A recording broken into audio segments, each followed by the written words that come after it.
ASEAN Economic Community to give his opening remarks. Ladies and gentlemen, please extend a warm welcome to His Excellency Satvinder Singh.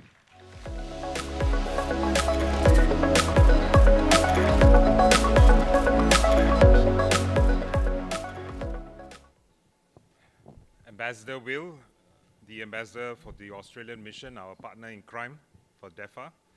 I also want to acknowledge Ms. Prue, the chairperson of the ASEAN DEFA Negotiating Committee, the distinguished leads of the ASEAN DEFA negotiating team, members of all the delegates of ASEAN member states that are here today, excellencies, distinguished panelists, ladies and gentlemen, a very good morning to all of you, and welcome to our 10th AEC Dialogue with a focus on unpacking the Digital Economy Framework Agreement, DEFA.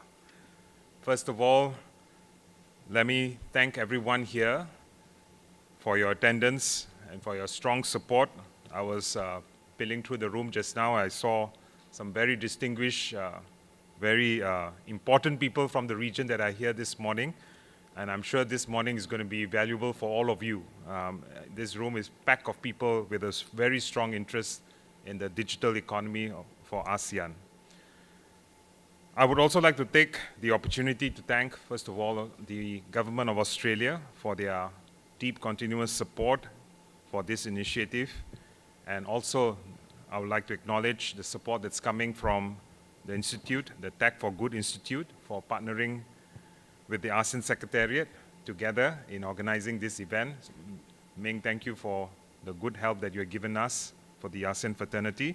Now, all of your strong support from the very beginning, it's kind of laying the foundation to our work, which is going to get a lot deeper come tomorrow when negotiators are going to start negotiating the DEFA agreement, the Digital Economic Framework Agreement. As you can see around this room, the energy, this is truly an exciting time for ASEAN. As you may know, in September, just as recently during our Leaders Summit, the 43rd Leaders Summit, the ASEAN, just before that, the ASEAN Economic Ministers, they agreed to launch the negotiations on the ASEAN DEFA. As you know, this is going to be the first agreement of its kind in the world, a regional agreement, a digital agreement at the regional level that's also legally binding. And this is why this is a big deal, because when we look around the world, honestly, there isn't something close to the scale of what ASEAN is embarking on.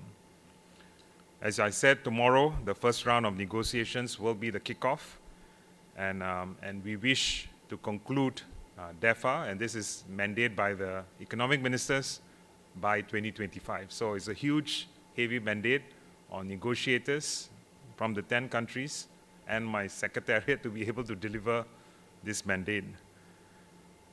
DEFA has the potential to bring the significant impact that's going to touch the lives of investors, businesses, entrepreneurs, and people, community of ASEAN.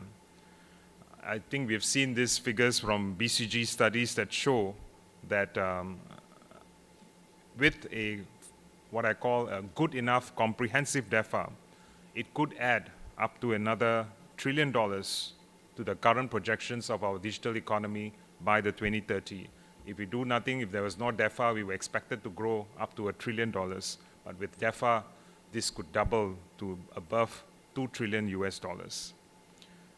Now, Google study together with Temasek and Bain Company, as you know, they are projecting our e-commerce gross merchandise value to also grow from 112 billion in 2021. It's going to grow to 186 billion in 2025. Now, ASEAN digital payment market, we are also told, is expected to grow to $2 trillion in transaction in value by the year 2030.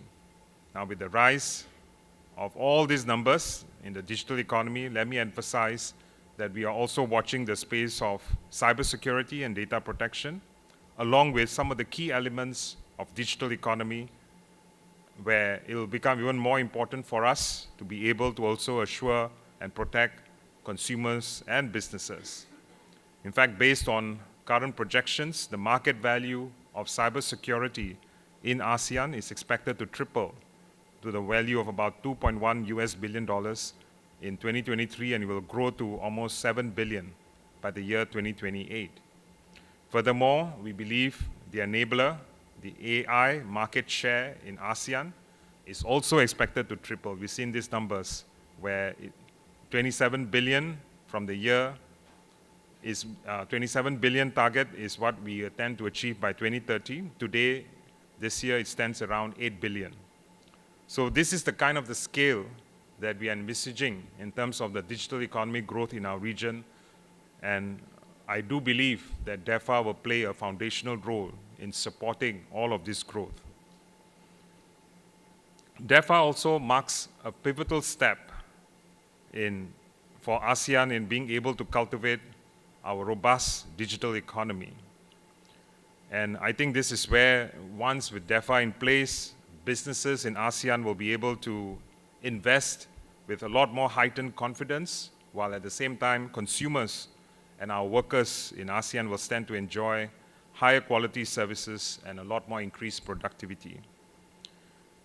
Excellencies, distinguished guests, I think as one of the key beneficiaries of DEFA, close collaboration with the private sector definitely is a very important part in order for us to be able to be relevant and forward-looking agreement. I think from the very start, when we started framing what the agreement should look like, it was very critical that we went out to all of you, and I must thank all of you for being able to feed us with the direction forward in terms of what the DEFA could look like. And I think that's how we have landed with all our provisions that we see today.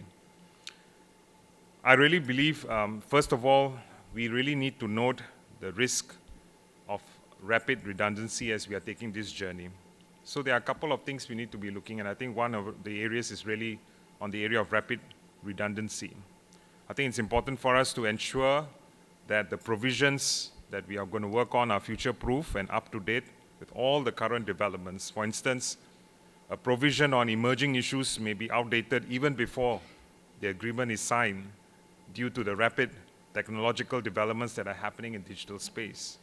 I think we all know how AI, ChatGPT didn't exist a year ago, a year and a half ago, and today it's moving at the pace we can't even keep up with. I think with this in mind, I think we definitely need to allow for much more active, regular interfaces on some of the key topics, which we believe the private sector is a lot more advanced in keeping abreast with the current practices, and you have a responsibility to also keep updating us, the regulators and the multilaterals, on the way forward in some of these emerging trends.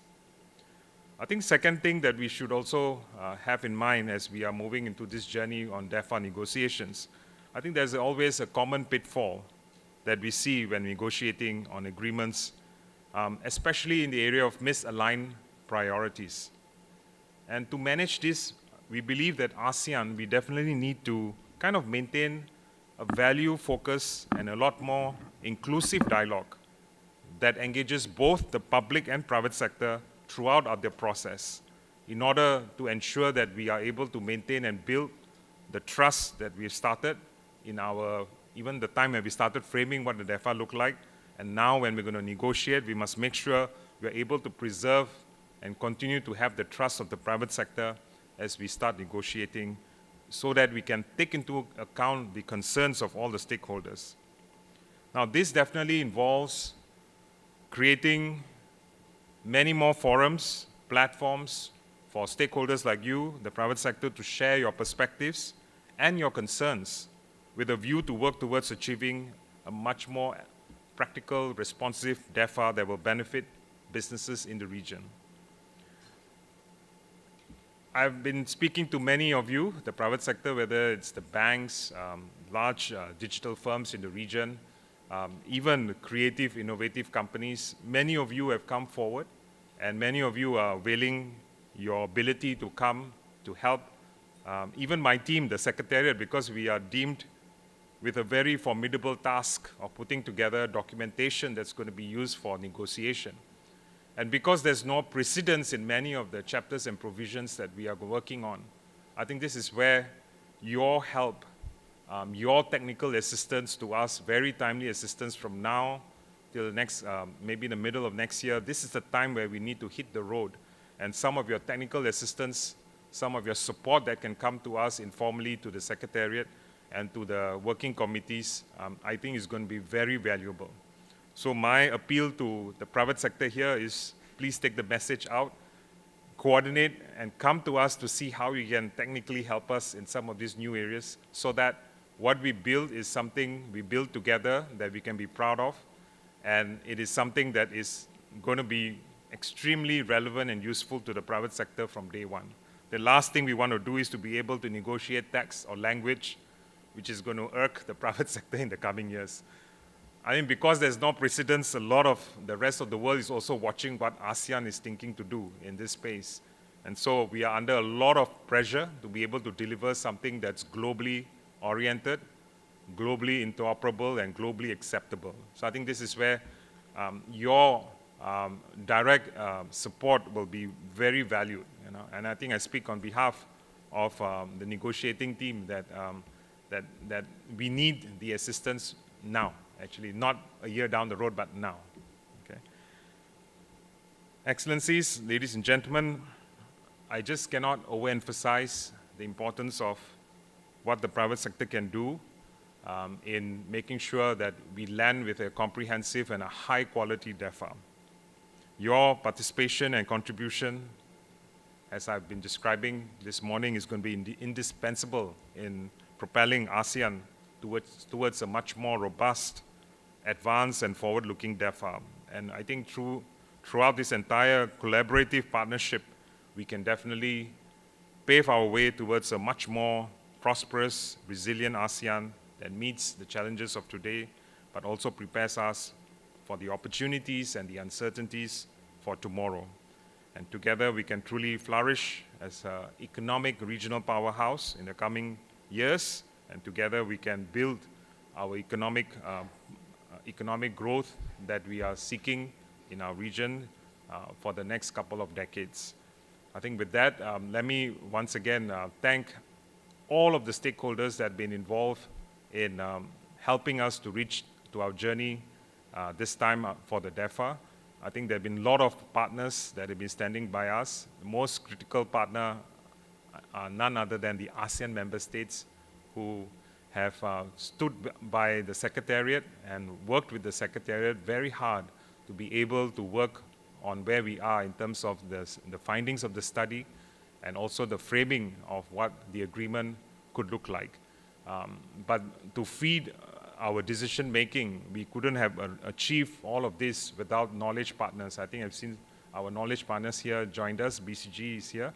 And I think we have actually worked very effectively with the Boston Consulting Group the last 8 months to be able to arrive to this stage of engagement. And the engagement was not small. We had gone to the ground to engage more than 2,000 over stakeholders across the entire business value chain in order to be able to derive what was critical for us to be including into the framework and into the provisions that we are selecting.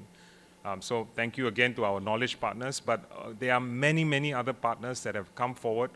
I can't name all of you, but clearly you have been an instrumental part of where we are today in terms of our journey.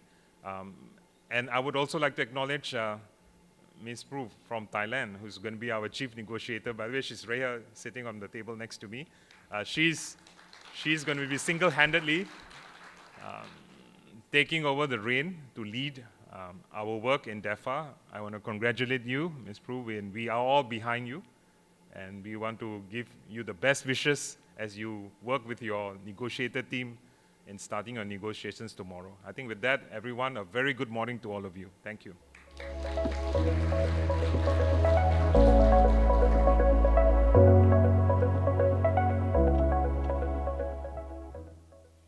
Thank you, Deputy Secretary General. Next, we have an address from His Excellency Will Nikovis, Ambassador of the Australian Mission to ASEAN. Ladies and gentlemen, please join us in welcoming Ambassador Will.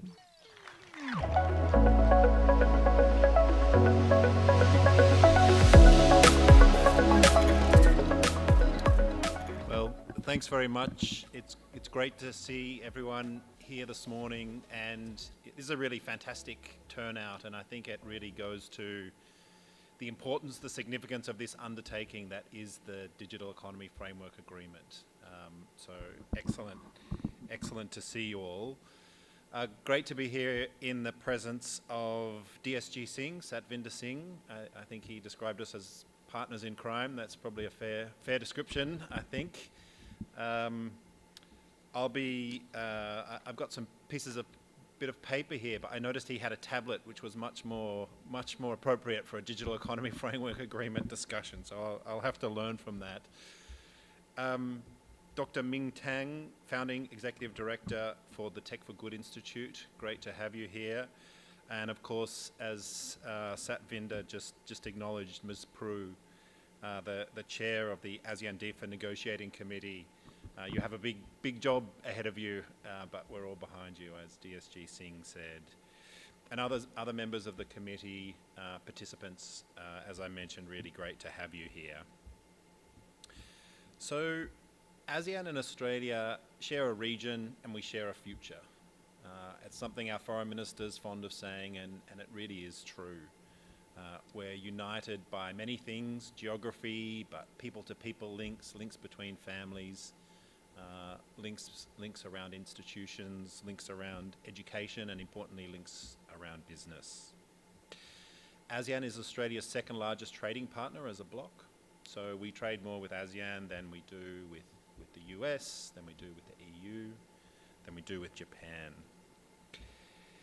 And ASEAN, we recognise that the greatest economic opportunities over the next 30 years are in Southeast Asia, and that the digital economy will be a critical enabler of sustained and equitable growth.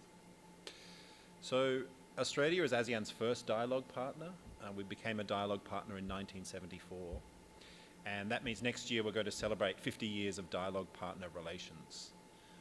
We will hold a special commemorative summit in Australia, in Melbourne in March, where we will welcome the leaders from across ASEAN.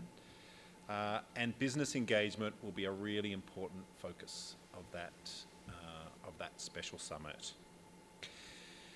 And a framing for that business engagement, and a document which I think really best outlines our commitment to economic engagement with Southeast Asia, is our Southeast Asia Economic Engagement Strategy to 2040, which was launched by Australian Prime Minister Albanese here in Jakarta at the ASEAN Summit in September.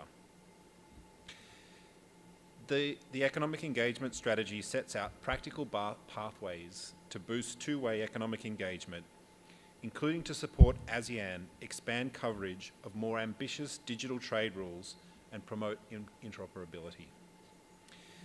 Today I want to talk a little bit about how we all stand to benefit from an ASEAN Digital Economy Framework Agreement and how Australia is already supporting ASEAN's digital economy ambitions.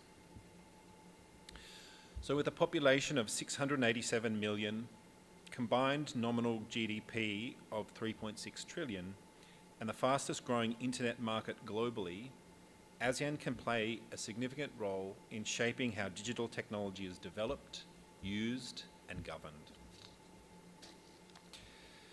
By investing in progressive rules and standards that empower businesses and stakeholders across ASEAN by accelerating trade growth, enhancing interoperability, creating a safe online environment, and increasing participation of micro, small, and medium enterprises, we could add over US $1 trillion to ASEAN's digital economy, as DSG Singh outlined, bringing it to $2 trillion. So that's why Australia supported ASEAN to develop a comprehensive digital economy framework agreement study on ASEAN's readiness, capacity, and comparative advantages across individual member states. Through the Australia for ASEAN Futures initiative, we've organised consultative workshops, surveyed 20 plus ASEAN sectoral bodies, 2,000 plus MSMEs, and 60 plus multinational corporations to inform the study. We collated learnings from global agreements and international best practice to inform policy recommendations, a negotiation roadmap, and 9 core provisions to pursue in an ASEAN DEFA. Laying this foundation for DEFA negotiations and the proposed framework 2 years ahead of schedule, it was originally slated for 2025, is a significant achievement of Indonesia's ASEAN chair year this year. I would especially like to acknowledge and thank the ASEAN Secretariat's Digital Economy Division under Director Lan and Assistant Director Sivaram Supramanian for leading this important work. With special thanks also to Boston Consulting Group for their technical expertise and input. Beyond the obvious economic benefits, if ASEAN can secure a truly inclusive DEFA, it will improve the region's resilience, employment, social mobility, access to services, and climate impact. But this will depend on whether everyone, including women, the elderly, and other marginalised groups who are involved in its planning and implementation. The most vulnerable include those affected by conflict. Australia is really concerned about the ongoing crisis in Myanmar. We support ASEAN's leadership on the situation in Myanmar and call for the regime to implement its obligations under the 5-point consensus in full. Colleagues, an important focus of today's dialogue is to socialise DEFA study findings and discuss practical ways to support DEFA negotiations and ensure full participation of governments, businesses and citizens in the digital economy. Under the Aus4ASEAN Futures initiative, Australia is providing meaningful and tangible support to ASEAN aligned to the DEFA study's 9 core provisions, and I'll just cite a few examples. An assessment of new and emerging issues in ASEAN +1 free trade agreements will help inform ASEAN policymakers craft an evidence-based regional trade policy and next-generation FTAs with partners to enhance digital trade, cross-border e-commerce, interoperable payment systems, and cooperation on emerging topics like AI, blockchain, and the green economy. Our ASEAN Australia Digital Trade Standards Initiative is providing DTS research, fellowships, and capacity building for ASEAN officials and helping ASEAN develop a DTS roadmap to inform DEFA negotiations. Under our Regional Trade for Development initiative, we're working with the Australian Competition and Consumer Commission and Standards Australia to support ASEAN to enhance its competition policies and digital standards. Through the ASEAN Senior Officials Meeting on Transnational Crime, the ASEAN Australia Cyber Policy Dialogue, and ASEAN Australia Political Security Partnership, we're working together to enhance ASEAN's cyber resilience. We've also supported implementation of the ASEAN Agreement on E-commerce, the framework for promoting the growth of digital startups in ASEAN, and the consolidated strategy on the 4th Industrial Revolution for ASEAN. So in closing, Australia is really committed to deepening our engagement with Southeast Asia and taking forward tangible, flexible, reliable cooperation that delivers on ASEAN priorities and delivers for ASEAN and its people. We'll continue to listen and respond to ASEAN priorities, including to support ASEAN pursue the world's first region-wide digital economy agreement. I wish you a really productive discussion today and look forward to hearing how Australia can further support development of the ASEAN DEFA in the months and years ahead. Thank you.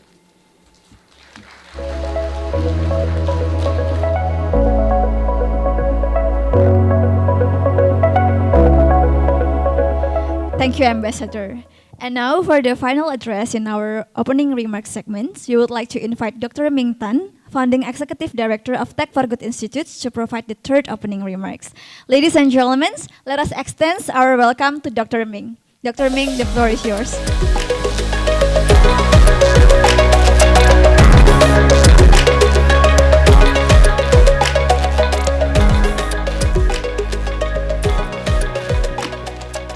Much shorter than the gentleman.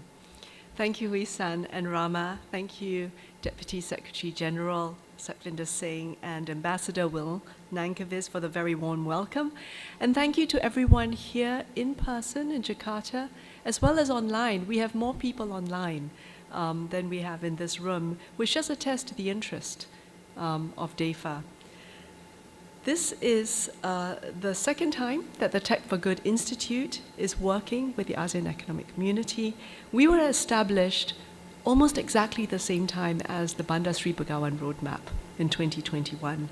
And we were established precisely for the purpose of bringing stakeholders together to shape the trajectory of Southeast Asia's digital economy and society. Last year, we were also partners with the AEC's Dialogue about nurturing ASEAN's digital startup ecosystem, contributing to the endorsement of the ASEAN Digital Startup Ecosystem framework in March this year. Now, the issues at the intersection of technology, the economy, and society have never been more urgent or important. As DSG Satvinder and Ambassador Will have emphasized, digitalization is one of the mega trends of our decade. And digital technology really drives more than just economic growth, even though this is a digital economy framework agreement. We have seen how technology's impact is social, is cultural, and it's political even. And we also need technology to enable the transitions that we collectively have to achieve within the decade, such as transiting to low carbon and circular economies. So to foster trust in the digital ecosystem, to do all of this, we must enable the development and deployment and adoption and governance of technology and technology-enabled business models with a bigger picture in mind, to strengthen ASEAN's competitiveness, to advance economic development for all ASEAN member states, to make progress towards national, regional, and global sustainable development goals.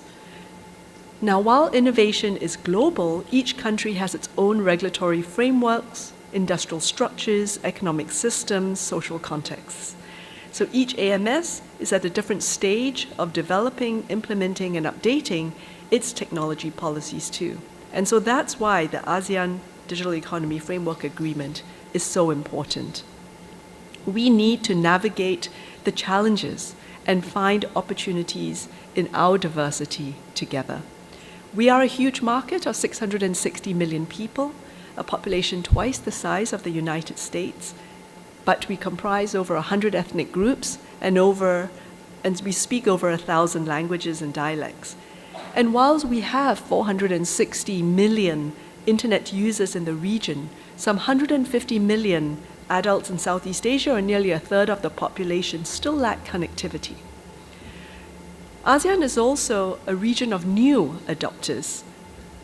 Out of the 460 million internet users I mentioned before, 100 million of them have only come online over the last 3 years.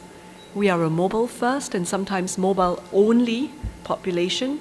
Digital payments now make up more than 50% of this region's transactions.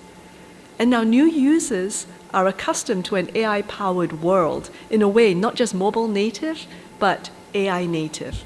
Chatbots, recommendation engines, machine translation. This is their entry-level view of what a normal digital world looks like.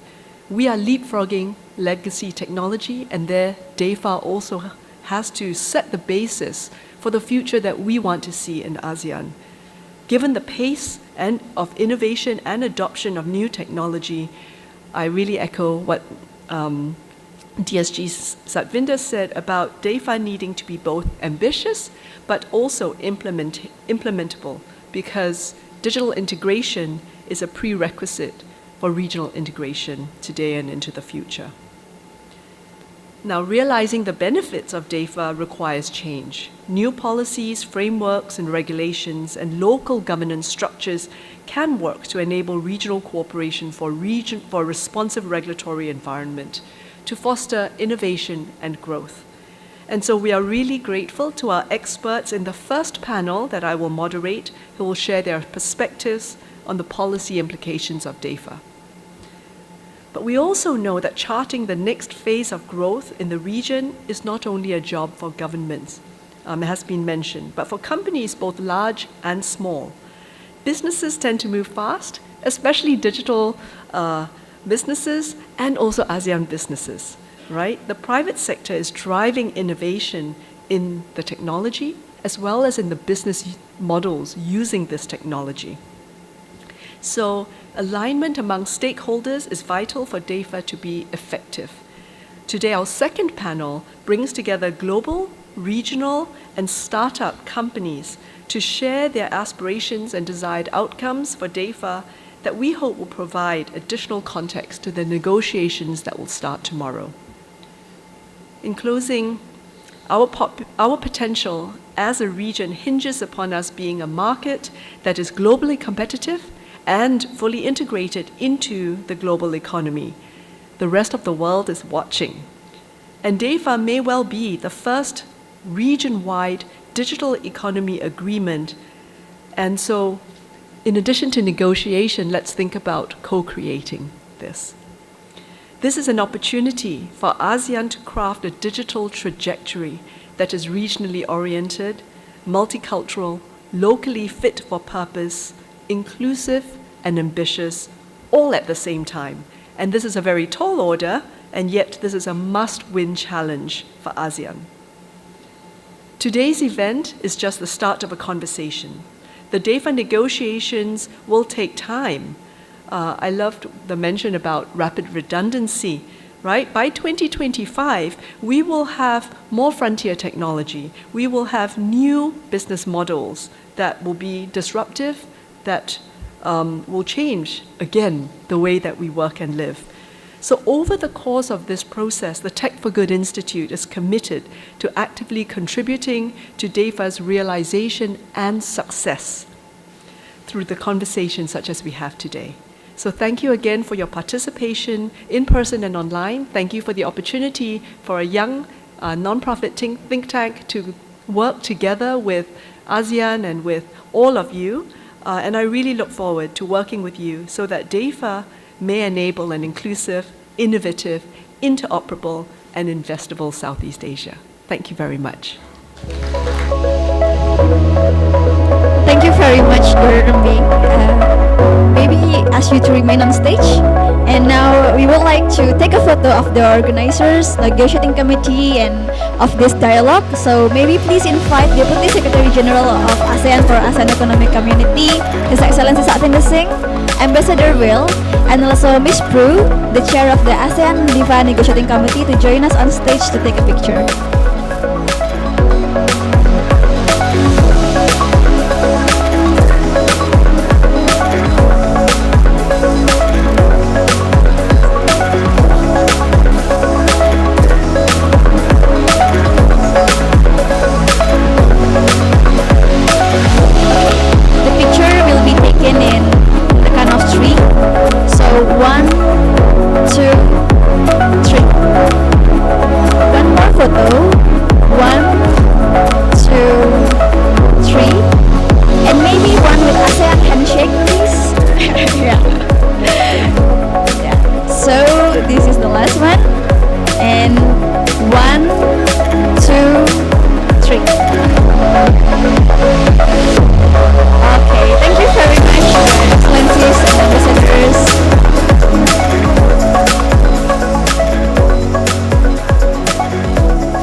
Ladies and gentlemen, we will now move on to the next segment, which will have an introductory presentation on policy recommendations, timeline, and scope of the ASEAN DEFA negotiations.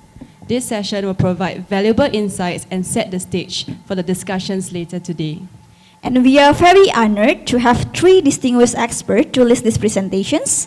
First, we have Ms. Prue Chumrum, who serves as the chair of ASEAN DEFA Negotiating Committee and is the executive director of the Bureau of Trade in Services and Negotiations in Thailand. And joining her is Ms. Aparna Bharatwaj, managing director and partner at the Boston Consulting Group, and also Ms. Munal Rator, managing director and partner of BCG Singapore. Their expertise in this field will shed lights on the critical aspects of the ASEAN DEFA. Without further ado, please welcome Ms. Chandra, Ms. Bratwan, and Ms. Rator, please.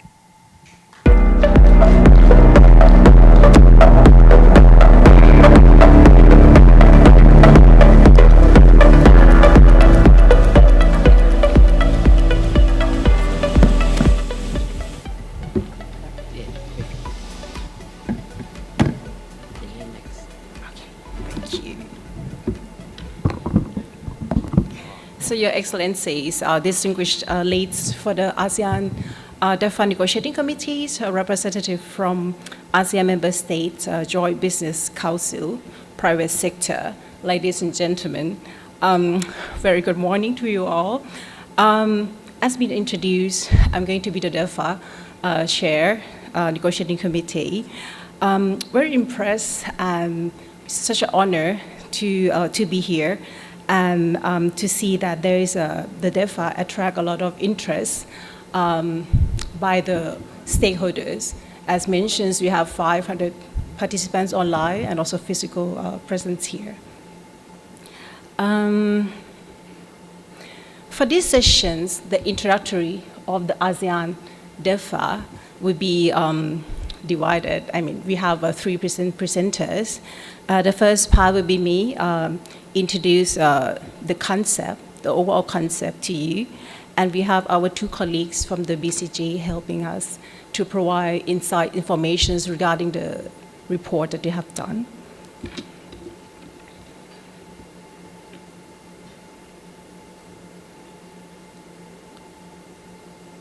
Okay, so this is the first part will be the overview, the ASEAN economic growth and digital economy.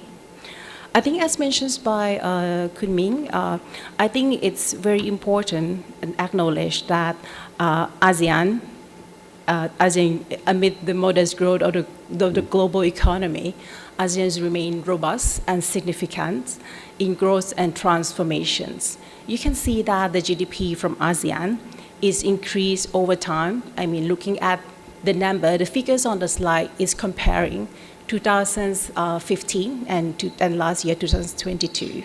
So actually, from 2015, we grow from 2.5 trillion, 43% to the last year, which is the 3.6 trillion. Looking at the value of ASEAN trade, also like 2.3 trillions, going up nearly 70% growth to 3.8 trillions. Also looking at ASEAN as FDI destinations in global scale, this is the FDI inflow to ASEAN in billions. In 2015, around 6% that we engaged in the global FDI, but today it's 17 last year. And I believe that the figure for today is even more. So looking at the digital transformation in ASEAN, we have the exponential growth, as you can imagine, since the COVID-19 pandemic.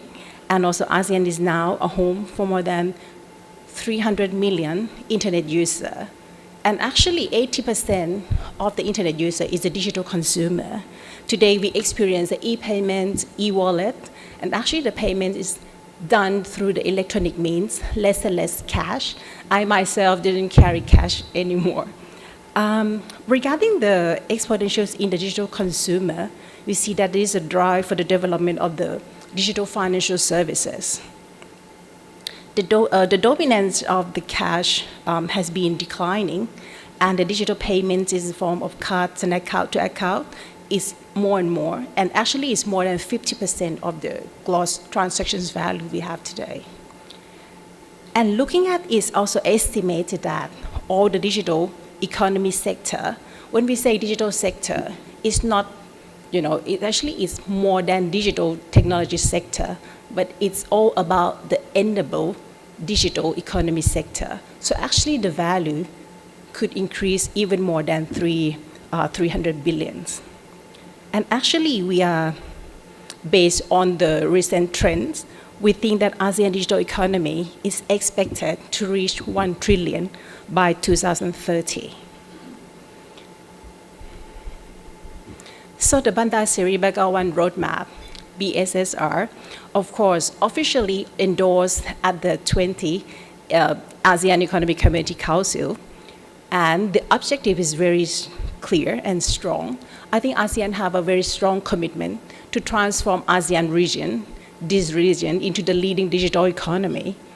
And we have to work in a single coherent document, which is the ASEAN digital economy as a key of actions, flagship initiative. And actually we got the mandate, and actually this is also the message from our leaders, that it have to be the document that's comprehensive and modern one. Looking at that aspirations, we actually quite challenging to conclude the DEFA negotiations by 2025.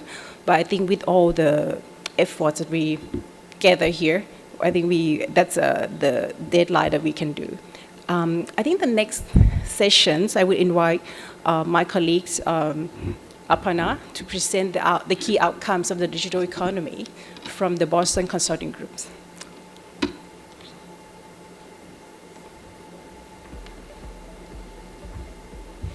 Thank you, Madam Chair, and thank you for the privilege to present to you today.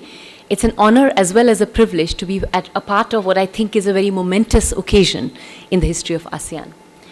In the next few minutes, I'm going to talk about the process, the principles, as well as the outcomes of how we developed the Digital Economy Framework Agreement and what are the components and the provisions of the DEFA. We will go through it at a high level, but over time you will be getting further details as the negotiations proceed. Next page, please. So first of all, to start with the process. What you are going to see in terms of DEFA recommendations and outcomes are not a unilateral output created by any particular member state or the Secretariat or even by BCG. This is a combination of inputs given by thousands and thousands of stakeholders from the private and the public sector. These are stakeholders that we engaged extensively and repeatedly to try to get all the elements of the DEFA right, because we wanted to think about impact. In the first stage, and this was an 8-month-long process, the first stage was to understand the starting point and get that right. So we tried to understand where the digital economy of ASEAN stands today, and we did that bottom-up, by sectors, as well as by countries. At this time also, we set ourselves certain guardrails that I will talk about. Guardrails for what a successful DEFA looks like. After that, started the process of engagement with the private sector. During this time, for us, the large companies were of course important, but equally and more important were the micro, small and medium enterprises. So through a period of 6 months, we engaged with over 2,000 MSMEs in every single ASEAN member state. And we tried to understand the opportunities they see through digital, especially in a post-pandemic world, but also the headwinds they face because of the digital economy and the just transition considerations that we should think about. So the SME input was a core part of this design. The other core part was conversations with dozens of senior executives, CEOs and CXOs across multiple large companies in ASEAN. The names are confidential, but within this, we have some of the largest enterprises that are local, largest regional players, as well as major multinationals who are really driving the economy of ASEAN. And of course, we engaged with the business councils to get their point of view as an industry representation. In parallel, progressed our interactions with the public sector, which was as important. Multiple times we engaged with the ASEAN member states who were very forthcoming with what they wanted to achieve through the DEFA. We also understood ASEAN's existing efforts, existing policies that are already there to guide us. We wanted to build on what's already there and not override or contradict any existing agreements. And very importantly, we studied over 30 global digital agreements.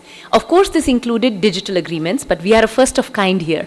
So we also had to study trade agreements with major digital components. And we brought that knowledge from US, Europe, Australia, Asia, all over the world into the understanding for DEFA.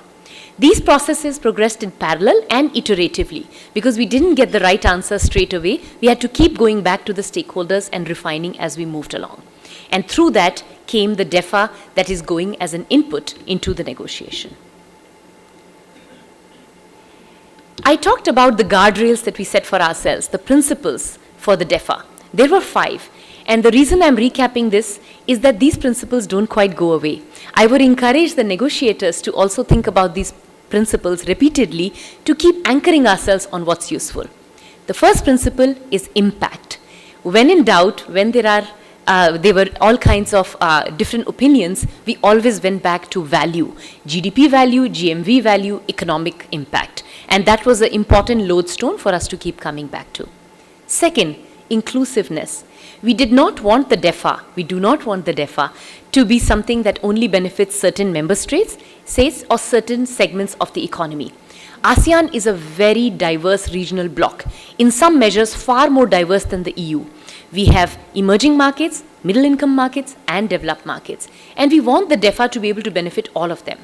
We have SMEs that form a big part of the economy of many ASEAN nations. We want the SMEs to benefit as much as the growth companies and the large companies. So we also thought of what will make this an inclusive growth for all of these individual stakeholders. Third, we wanted to build on progress. So existing trade agreements, particularly our benchmarking, showed that when it comes to multilateral trade, ASEAN is as good, if not a little bit ahead of some of the big regional blocs of the world. So we wanted to keep that goodness intact. We built on what has been done before, and we took inspiration from existing trade agreements across ASEAN. Forward-looking, this is extremely important. This is, after all, we are talking about digital and technology. And digital evolves very, very rapidly. One of the big stumbling blocks of many of the trade agreements in digital we've seen overseas is that by the time the agreement comes out, it's already getting redundant because technology leapfrogs ahead so far. To avoid that, we wanted to have forward-looking components and provisions in the DEFA that provide for that. Not only do they provide thinking along the latest in technology, they provide a governance framework that keeps the DEFA a living and breathing document and keeps it current with the latest in AI, in cybersecurity, in technology. And of course, all of this has to bring tangible benefits to the sectors and to the industry. So these were the guardrails that we set for ourselves. One of the key guardrails on the next page that we talk about is the impact guardrail. And you've heard this number said by many of our speakers, by DSG Satwinder, by Ambassador Will, and several others, the $2 trillion. I want to unpack that a bit better for you. First of all, what is a digital economy? A digital economy is often defined as tech sector, hardware, software, services. But a digital economy is much more than the tech sector, and that's where the real unlock happens. We have defined something called the digitally enabled economy. That means how digital, hardware and software, can enable all sectors, from agriculture to manufacturing to energy. How it can bring productivity gains, but how it can also accelerate growth and innovation in these sectors. Now, when you put these two components together, the digital economy and the digitally enabled economy, today already in ASEAN, the value of the digital economy is somewhere between $300 to $400 billion already. It's happened already. And it's anywhere around 9 to 11% of the GDP. That's the penetration today. Even if we do nothing, this is going to triple by 2030. There is a secular tailwind driving digital regardless, and that will become $1.1 trillion. What is the value then of a DEFA? Our calculations done by sector and by country show that a progressive, imaginative DEFA can double the digital economy. That's $1 trillion of additional GDP value to ASEAN. It's $2 trillion of total digital economy value by 2030. Now here there are different levels of how far you go with this. You could actually be aggressive, what we call a North Star DEFA, and push the boundaries of what digital can be. Even if you are not that aggressive, and even if you go with a conservative DEFA, you can accelerate to 1.5 trillion. So there's value in a digital framework agreement regardless. However, I'm encouraged by the conversations with the ASEAN member states that showed us that the ambition is to be on the right. The ambition is to be close to the 2 trillion, and what you see tabled in front of you, the DEFA, is actually close to that 2 trillion. That is the extent of ambitions of the ASEAN member state who really want to leapfrog through this landmark agreement. That was great news for all of us. The other element I want to emphasize, which is a very important one, is the inclusiveness of this. If done well, if the digital economy growth is done well, every member state stands to benefit. I can't share the numbers, we've done it state by state, but anywhere from 3x to up to 6.5x multiplier effect on the digital economy will incur to every member state. In fact, some of the more emerging member states, our CLMV countries, etc., stand to get a much higher multiplier than the average for ASEAN. So for emerging markets, this is great news on how digital economy can truly leapfrog ASEAN's future. With that question on impact, let me go to the next page to talk a bit about what does that framework agreement look like. Now, my colleague Mulal is going to go through the provisions in some detail and talk about what goes inside them. But I just wanted to highlight a few salient features. There are 9 core provisions, core chapters to the DEFA. These 9 chapters, inside them, have 43 sub-provisions that have been fleshed out painstakingly with a lot of detail with the help of the ASEAN Secretariat and with inspiration from the member states to really detail out what goes inside them. Of these 43 sub-provisions, 32 have been brought into discussion for negotiation for the first version of the DEFA. We are calling them must-have provisions. These are things that we would like to get into the DEFA and discussed now. 11 of them are aspirational provisions. For a variety of reasons, including infrastructure and development, those 11 sub-provisions are going to be aspirational for a future version of the DEFA, but they will still be tabled to the negotiators. Another element is how the 9 core provisions hang together, and that's an important preamble to give. There are 4 buckets that these 9 provisions fall into. The first bucket is what drives digital growth. These are provisions, trade, etc., that really accelerate digital growth, that accelerate that $2 trillion value that we talked about. That's one cluster. The second cluster is provisions that enable interoperability between ASEAN nations. Whether that's on digital ID or common platforms, you really need interoperability to be able to work together towards a common digital economy. And that's the second cluster of provisions. The third cluster of provisions is about cooperation between nations, how we share best practices, how we learn from each other and support each other in areas such as talent, but much, much more. That's the third cluster. The fourth cluster is also very, very important. And I think Ms. Ming would agree with me, it's about responsible digital growth. It's how do you drive digital economy without disenfranchising a large segment of the society, without putting our citizens' security and privacy at risk, and by holding it together in a responsible manner, avoiding a massive downside event. That's the fourth cluster, which is enabling responsible digital growth. So now that we've explained the 4 clusters, I will invite my colleague Munal to walk through the 9 provisions in a bit more detail. Thank you.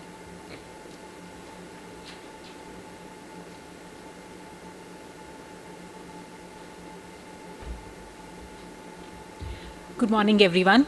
So, as you just saw, the DEFA has 9 core elements or chapters, and these have been grouped under 4 clusters.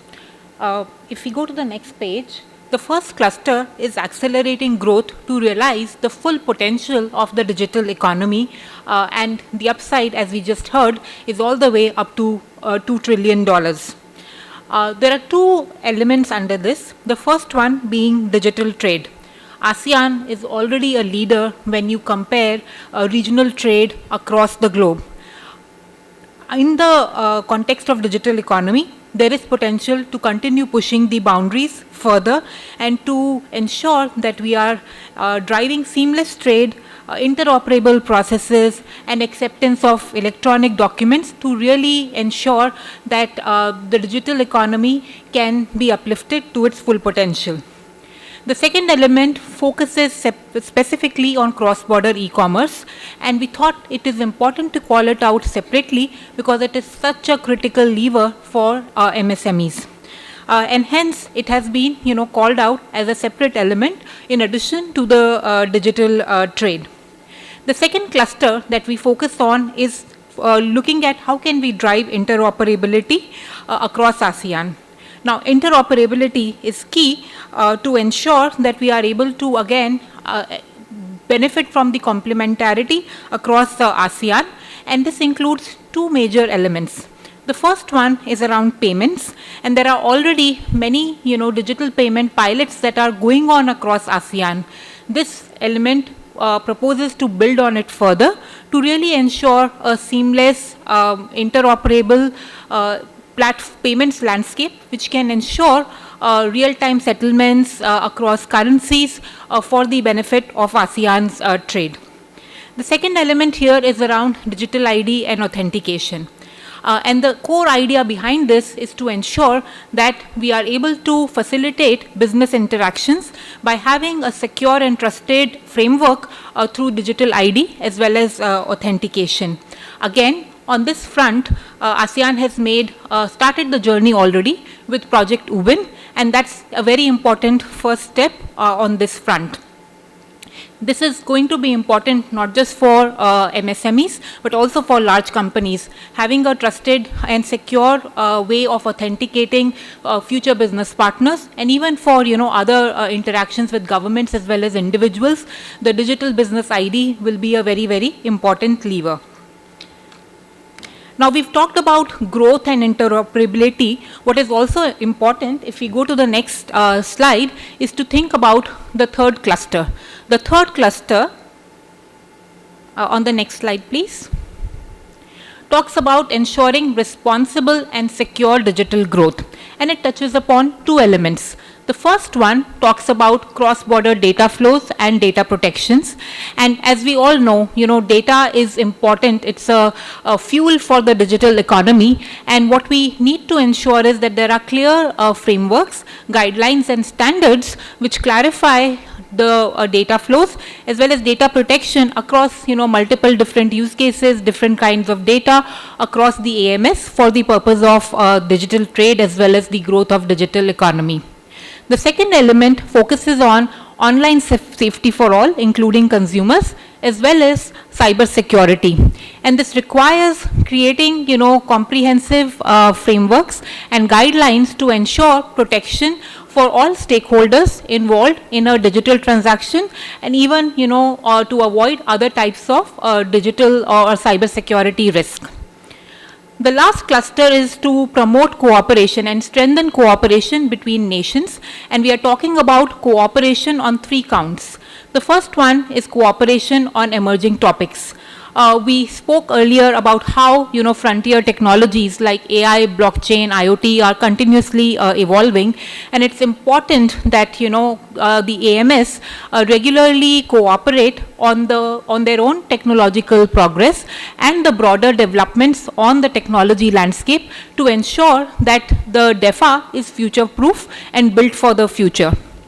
The second element touches upon human capital and talent, and this is a very important enabler again for the digital economy.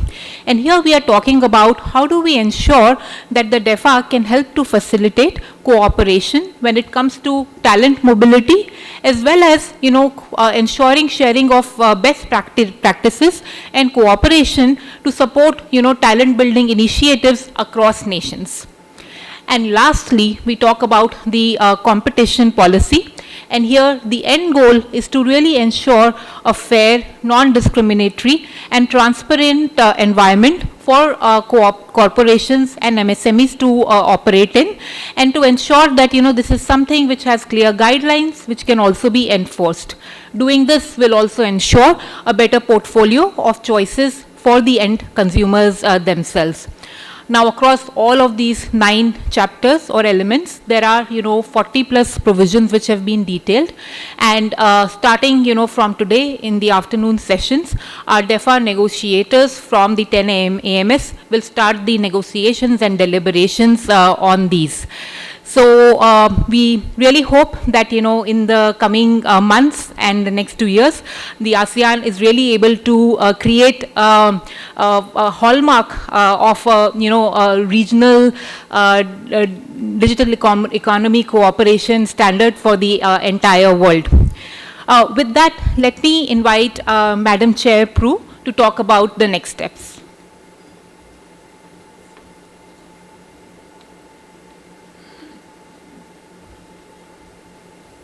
Thank you very much, Aparna and Mona, for your finding for the key outcomes of the DEFA, especially on the 9 core elements to be included and have to be negotiated by the ASEAN member states. I have observed, actually this is the outcome, the findings of the 9-month hard working from the BCG team, and came up with the 9 elements. Actually, known to Thai people, 9 is a very important number, and I count it as a blessing for us. With its aspirations, actually we take steps to engage in negotiations this afternoon for the first round, and of course continue to the tomorrow full day. Regarding the next step, okay, so actually for ASEAN, I think the DEFA negotiations is very important in terms of how ASEAN is moving forward to the next phase of the digital economy. And DEFA, of course, taking into account all the presenters' views and comments, I think this is we have to find some room for the improvement and try to capture what technology and digital economy is evolving as well. So the next step for DEFA, of course, the BCG's report was endorsed, and actually the first round is happening this afternoon. And actually, we conclude by 2025. But I think this is not just the first and the last sessions we have with you all. ASEAN will be engaging with the public and private sector from time to time. I think we need your valuable inputs and comments and some thoughts and insights as well as inputs and feedback to our negotiations. I think there will be a number of collaborations, initiatives, and activities that we can create together in terms of further collaborations, technical assistance, and some particular workshops that will be interest to you all. And I'm really looking forward to working, collaborating, and partnering with you all in making DEFA a success. Thank you very much.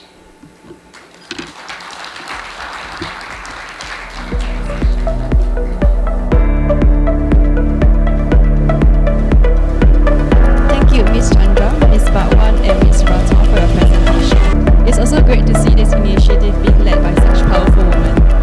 We'd like to invite all the presenters back on stage for a group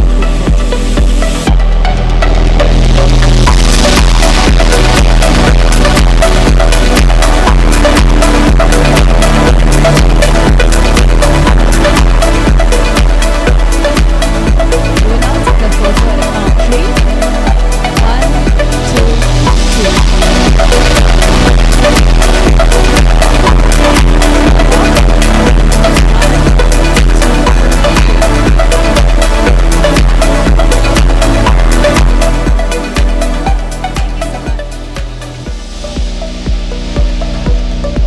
1, Ms. Jumram, Ms. Barawan, and also Ms. Rator.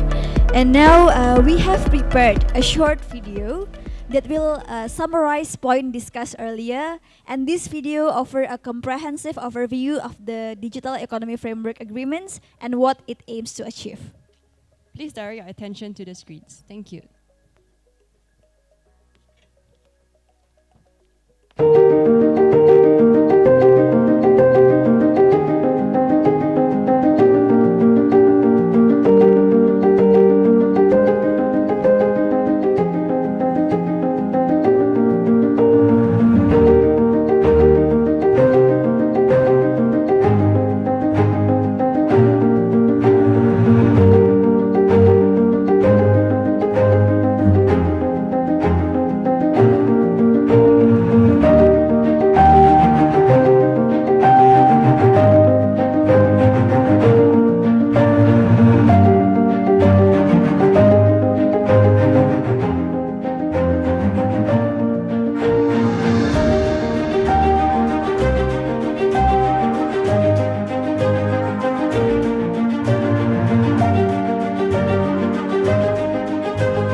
Ladies and gentlemen, we will now move on to our first panel discussion, where we will delve into the policy implications of the ASEAN DEFA on the digital ecosystem.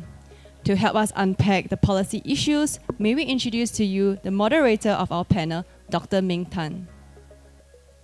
Dr. Tan is the founding executive director of the Tech for Good Institute, a non-profit organization seed-funded by Grab to catalyze research and collaboration on social, economic, and policy trends accelerated by the digital economy. We also have our panelists, Mr. Theodore Sutarto, the Assistant Deputy Minister for Digital Economy of the Coordinating Ministry of Economic Affairs of Indonesia, Ms. Tan Lai Lin, Director of International Trade Cluster Divisions of Ministry of Trade and Industry of Singapore, who will join us online today from Singapore, and Ms. Atita Kominder, the Head of the Ancitral Regional Center for Asia and the Pacific, and Mr. Josh Lee, Managing Director of APEC at the Future of Privacy Forum. We will now pass the floor to Dr. Tan to moderate the panel. Dr. Tan, over to you, please.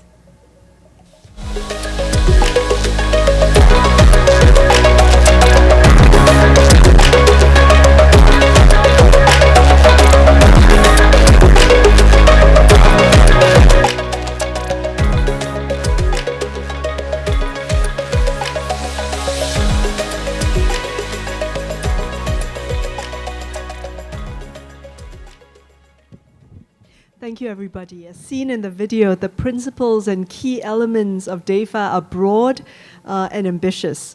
The negotiators, led by Ms. Prue, will start their very important work in the details tomorrow.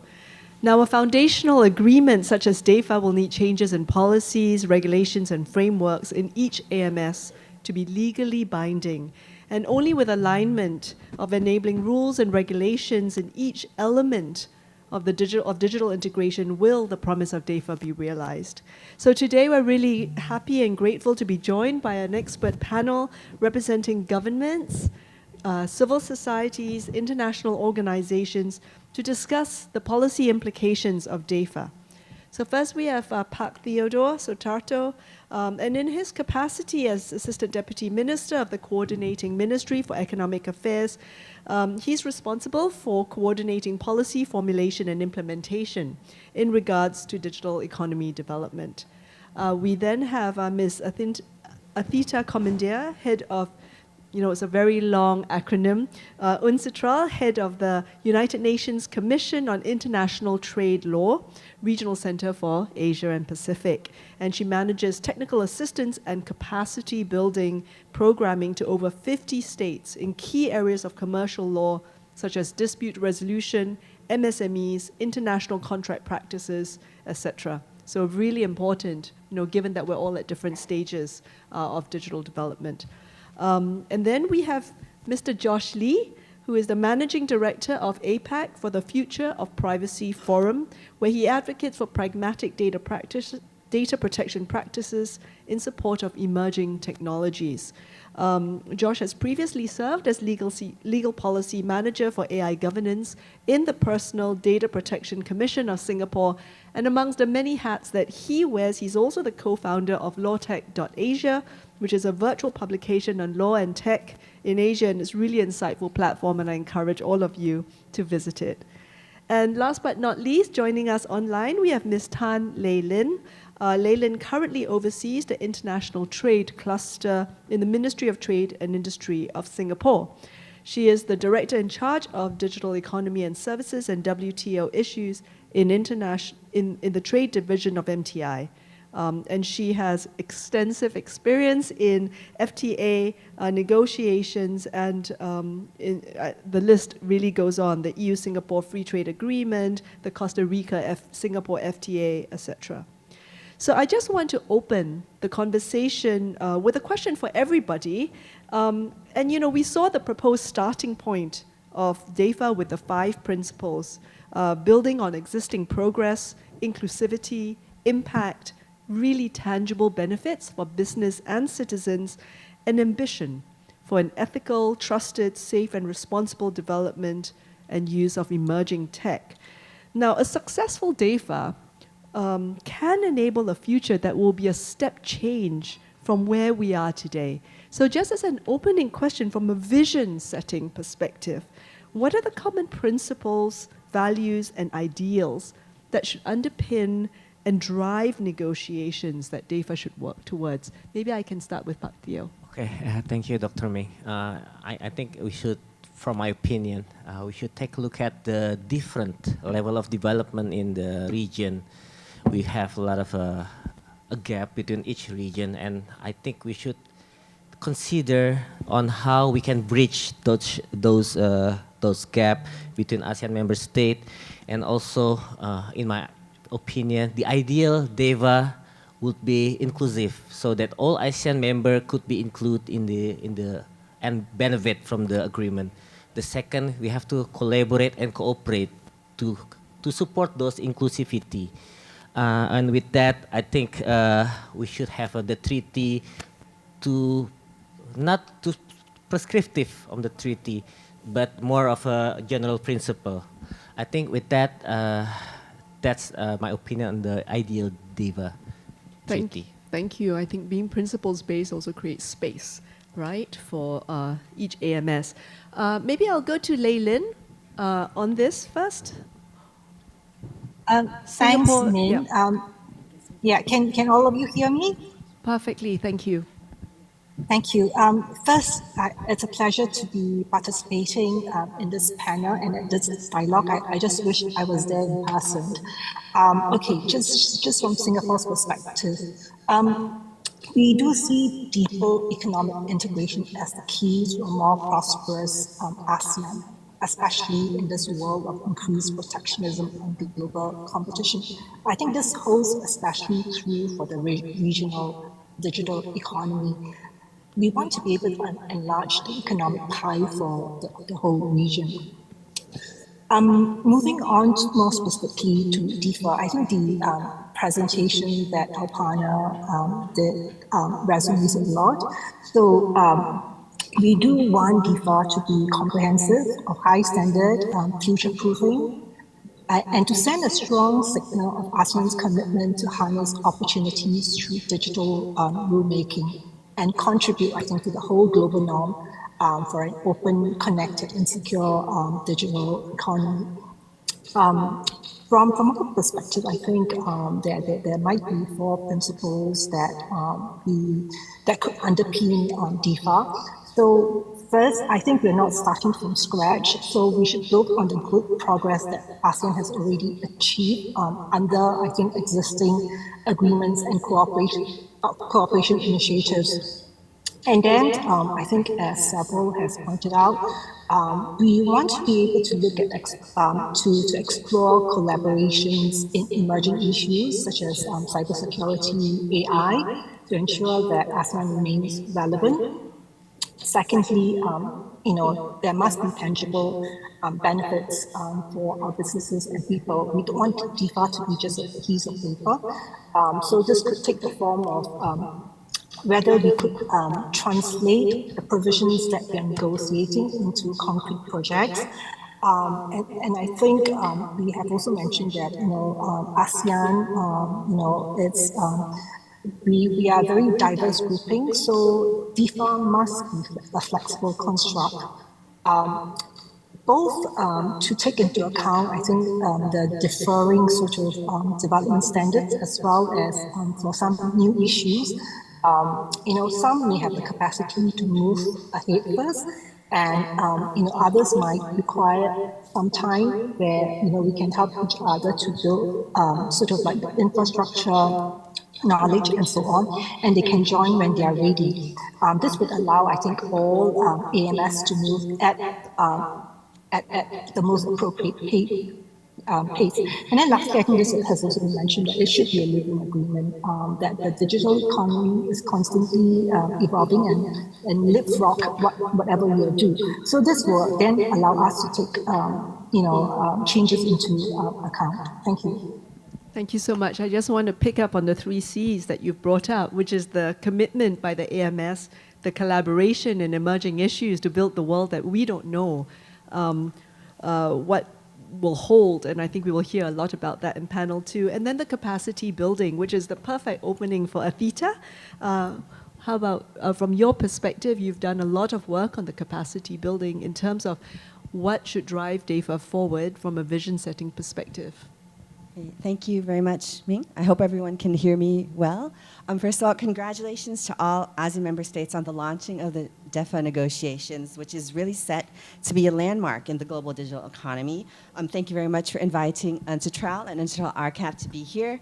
We've been working on e-commerce and digital trade for 30 years, so we're so excited to be a part of the dialogue.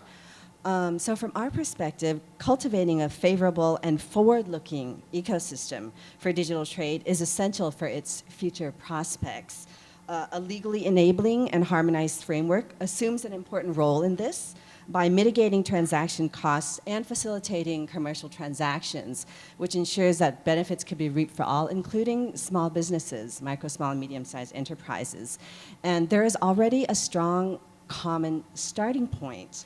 A complex common framework is already emerging, comprising RCEP, CPTPP, and they all invoke the UNCITRAL standards, including ASEAN's e-commerce 5-year work plan. In addition, 8 of the 10 ASEAN member states have already adopted at least one UNCITRAL e-commerce digital trade instrument, ranging from the model law on electronic commerce to e-signatures to electronic transferable records and use and cross-border recognition of identity management and trust services. And these have underlying principles that are future-looking. So I will elaborate on those later, but let me just foreshadow that. So the underlying principles are legal recognition, to ensure legal certainty, predictability, and non-discrimination of digital solutions against other solutions, and also technology neutrality, not to hinder innovation and prevent discrimination among specific technology solutions. And also meaning that different technologies or methods should receive equal treatment by the law. So I think I'll stop there and elaborate later on the capacity building. Thank you. Thank you, and I think that really speaks to what Pak Theo mentioned about being principles-based, right, as opposed to being prescriptive. Josh, FPF, the Future of Privacy Forum, works very deep in the data protection space. Perhaps you can offer us a perspective. Oh, sorry. Thank you very much. Thanks, Ming, and thank you so much for having me here today. It's an immense honor to be here at the start of the DEFA negotiations formally. As a Southeast Asian, first and foremost, I feel very, very proud to be a part of this discussion. So, as Ming introduced earlier, the Future of Privacy Forum is a global non-profit organization looking at privacy, data protection, as well as emerging technology. And I think you can think of us in the Asian sense as a think tank, but we don't push for an ideological position. It's really about education, about consensus, about making sure that thought leadership is objective and neutral, and convening all different stakeholders together.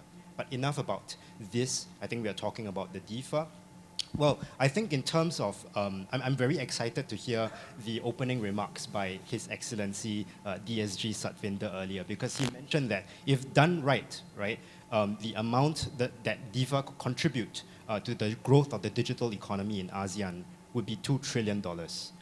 I did some quick math just now. There's 666 million people in ASEAN, and that equates to about $3,000 per person by 2030. I don't know about you, but I could use that $3,000. But I think in terms of the key principles that I would like to see, the negotiating teams have in mind, I would put them under 3 buckets, and they are M, I, and T. First, meaningful innovation. And I think innovation is a word that's commonly bandied around, but what does it mean in the context of regulation and rulemaking and treaty making?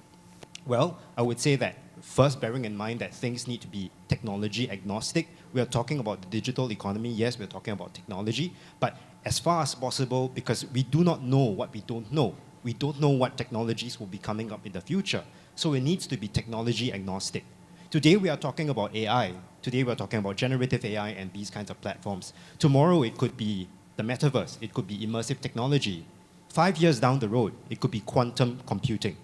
So we do not know, and we need to make sure that there is that flexibility inbuilt into the DEFA. Now I turn to I. I refers to interoperability.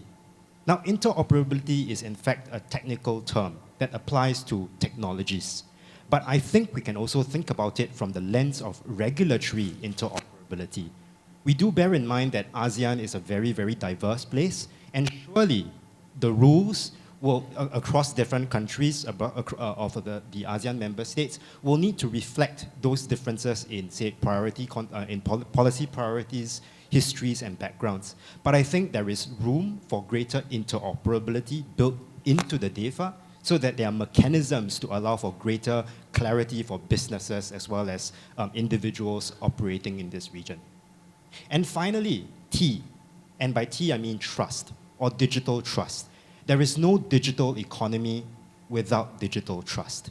And while we move ahead and try to set standards that are innovative, and yes, there are many different regulatory priorities and policy priorities, but we should also not set the common denominator so low that it does not make any meaningful sense anymore.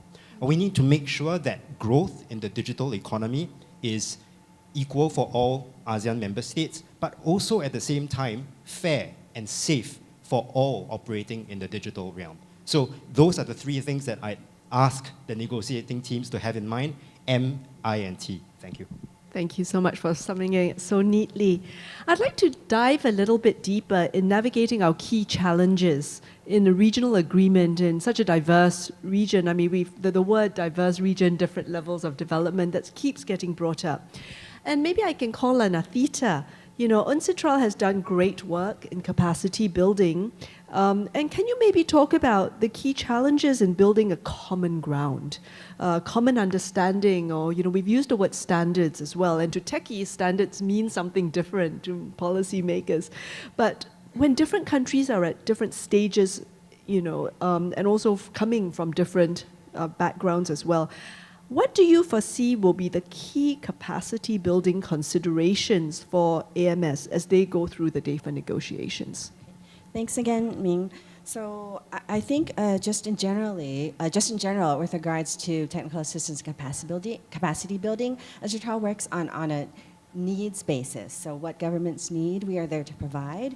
We stand ready, the UNCITRAL Secretariat, and including my office, stand ready to collaborate and assist in filling the gap as needed, working with partners in the region, of course. This is all about collaboration to provide this technical assistance and capacity building, to assist the negotiations and also to assist the implementation of any existing standards of UNCITRAL to which ASEAN has already agreed to adopt as a standard. And of course, different jurisdictions may be at different stages and may have different needs. So we stand ready to provide this capacity building on a collective or individual basis. The partners we work with in the region are already familiar to ASEAN member states, for example, UNSCAP, ADB, Asian Development Bank, ICC DSI, and others. And we've already worked with certain ASEAN member states already on digital trade, for example, the Philippines, Singapore, and Thailand. And this September, we also held a capacity building workshop that invited all ASEAN member states and also the ASEAN Secretariat.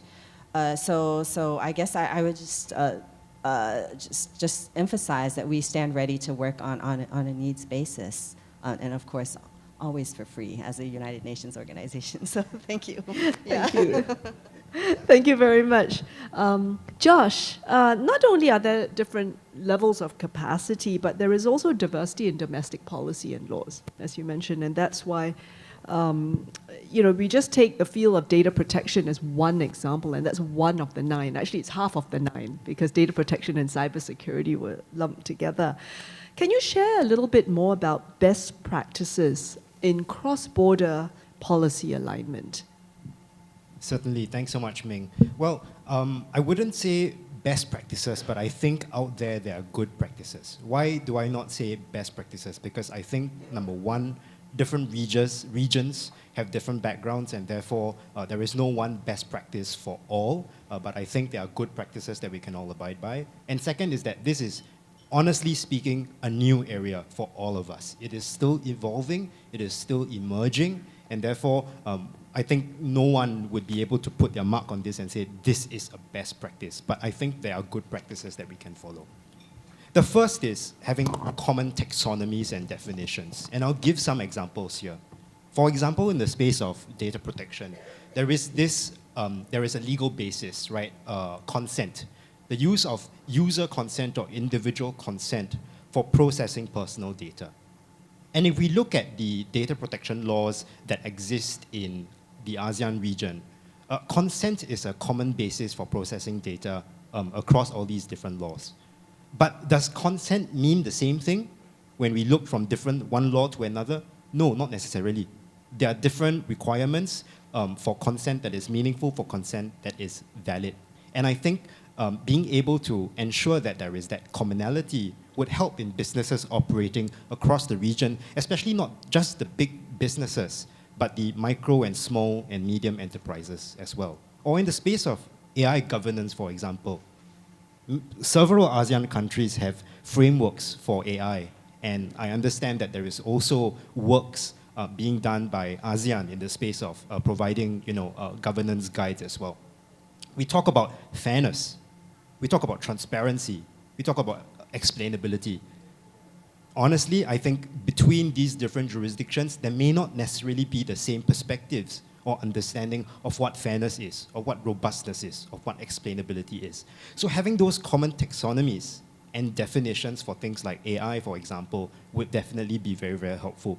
And we may not be able to solve that overnight, but having a mechanism to work on that continuously as a living process will be really useful. The second thing I would say is having different tools in the toolbox. The thing that I think businesses and individuals appreciate the most is that there is a various range of options for them, regulatory options, policy options, and mechanisms for them to use for example, sharing data across borders. Not just relying on consent as the only sole basis for doing that, but other processes, or rather other legal basis for processing personal data as well in the data protection space. For example, the use of the legitimate interests provision, which allows for more flexibility. Or I think it would be also good for ASEAN to also work with other emerging regional and global mechanisms and certification processes for transferring data across the region. For example, there is the APEC CBPR, which is now evolving into the global CBPR. CBPR stands for the Cross-Border Privacy Rules System. Being able to work on that and latch on that and recognizing that, I think would really help in terms of the cross-border landscape. And there are also technological solutions as well. So the emerging space of privacy-enhancing technologies, for example, federated learning, right? Trusted execution environments. These are things that I think as one region we can all work together to enhance, I think, interoperability. I think also helpful would be greater regional knowledge sharing as well as cooperation. We see that in many places across the world. In the space of generative AI, regulators are already working together. In the space of data protection, Australia, New Zealand, they're also working together. I think in ASEAN, we can also build on what has already been done and continue to work in that space. And finally, a point on timing. This isn't a good practice per se, but it's a point to bear in mind. We are currently at a stage where there is a significant acceleration in regulatory developments in data protection across ASEAN.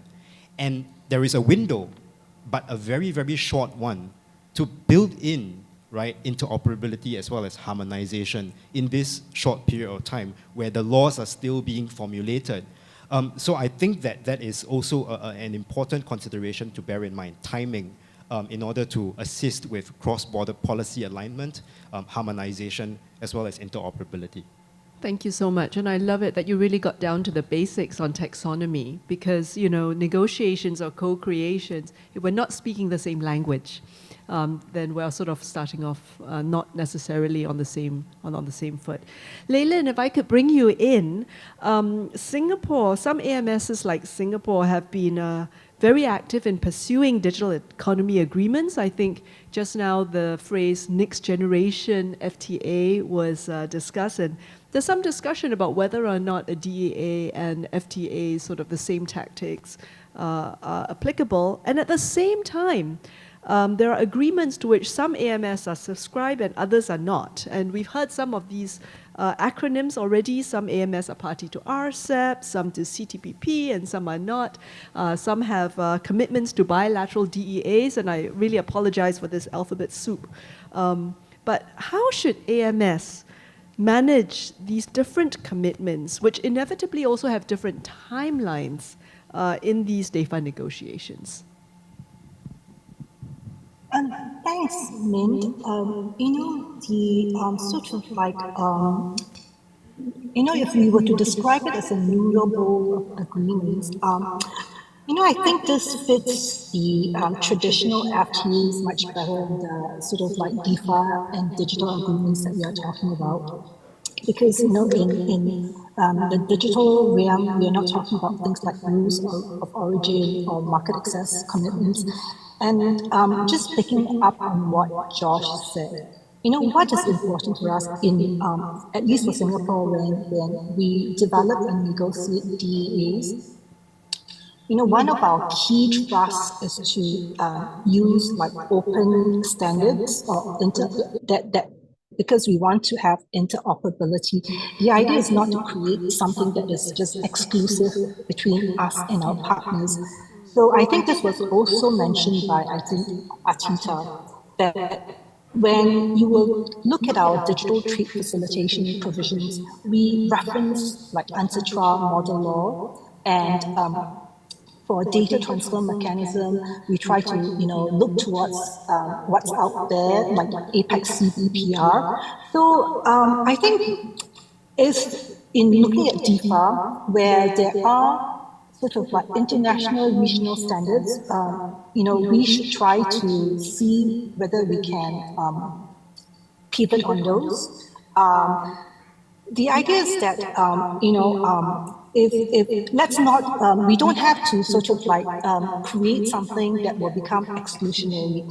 And I think that within ASEAN itself, although we are party to different agreements, we have also made some common progress in the region. We have the Bandar Seri Begawan roadmap on digital transformation. I think this roadmap is a quite comprehensive one. There are detailed actions focusing on different areas and key enablers to grow ASEAN digital economy. This usually takes the form of modular initiatives and use case cooperation. Some of which, I think, include things like the e-payments, and then we have mentioned the UBIN. And then I think what is very interesting is that in the area of data flows, we've also developed this ASEAN model contractual clauses, right? So I think within this, what we're doing in ASEAN, and as well as the agreements that we have, like RCEP, we are already, to me, seeking, how to accommodate and build in flexibility for our different starting points. So I think if DEFA could use what we've done as kind of like a reference point and look towards standards that are a bit more open, international, with the intention of fostering interoperability, hopefully I think we can kind of like minimize this sort of like conflicting network of agreements. Thanks. Thank you so much for reinforcing the fact that whilst interoperability within ASEAN is really important and something we should strive towards, the end goal is actually for our region to be interoperable with the rest of the world as well, to be globally competitive. So thank you. From that point, I want to bring it home to Pak Theo. For DEFA to be legally binding and for DEFA to really have tangible impact to businesses and citizens, the agreement will have to be reflected in local laws, national laws and policies. And we also know that innovation moves a lot faster than policy. Business moves faster than government. So given these concerns, what would you like negotiators to keep in mind? Thank you, Dr. Ming. I think from my perspective is that looking at the presentation from the whole morning to today, additional growth three times larger than projected is a very beneficial for ASEAN member state. So I would like to call all my ASEAN colleagues to take this seriously on the DEFA, so we can, all of us together can grow together as a region. And given the fact that, that private sector has grown exponentially, both in innovation, technology, and others. And as the government move linearly, I think we should also emphasize that we should create a room for private sectors to grow, and thus we as the policymaker also have to make a policy space. So with the DEFA, I hope that we can manage to do that. I'll get back to you, Dr. Ming.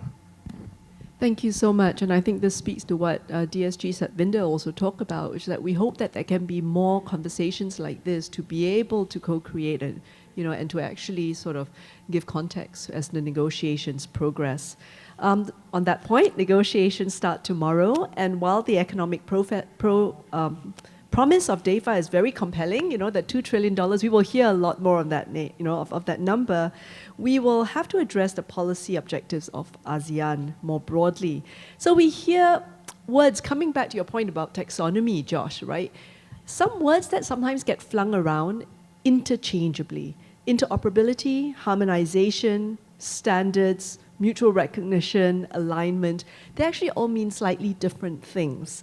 So I want to maybe take this to Athita. What would you like the negotiators to bear in mind as they discuss specific provisions in this agreement? Thank you, Ming. And I think what I would say has already been reflected in what my co-panelists have mentioned. So harmonization isn't an all or nothing process. It can be a gradual process. UNCTAD Charles' mandate mentions the progressive harmonization and modernization of international trade law, and of course that includes e-commerce and digital trade as well. Within ASEAN and in many other, I think, trading blocs, it's a commonly accepted practice that certain principles, particularly those that are pragmatic, have withstood the test of time, and are forward-looking, such as legal recognition and technology neutrality that I had mentioned, are written into the related agreements, such as RCEP, and it's also possible to reference certain international standards, for example, the UNCTAD standards. On that note, I would, I think, elaborate that for e-commerce digital trade, because it's so forward-looking, an enabling legal framework would probably be better than a regulatory one on certain issues to make them future-looking. And UNCTAD texts are typically enabling laws whose purpose is to establish the legal status and legal validity of electronic transactions. These already globally resonate, in addition to ASEAN member states having already adopted them. They're also adopted in over 100 states in the world. And we, too, consider the UNCTAD development process of legal standards to be a multilateral dialogue, and we look forward to hearing from ASEAN member states as well on how we work together going forward, on existing texts, on our future-looking work, such as automated contracts, data provisions, blockchain, dispute resolution in the digital economy, digitalization of asset tracing, and things like that. So I think I would stop here for now. Thank you. Thank you. I want to just pick up what you mentioned and take this to Lei Lin. You mentioned open standards for interoperability. I guess at the end of the day, we know digital integration is a prerequisite for economic integration, and it's also the way that the digital economy has changed the way we live, right?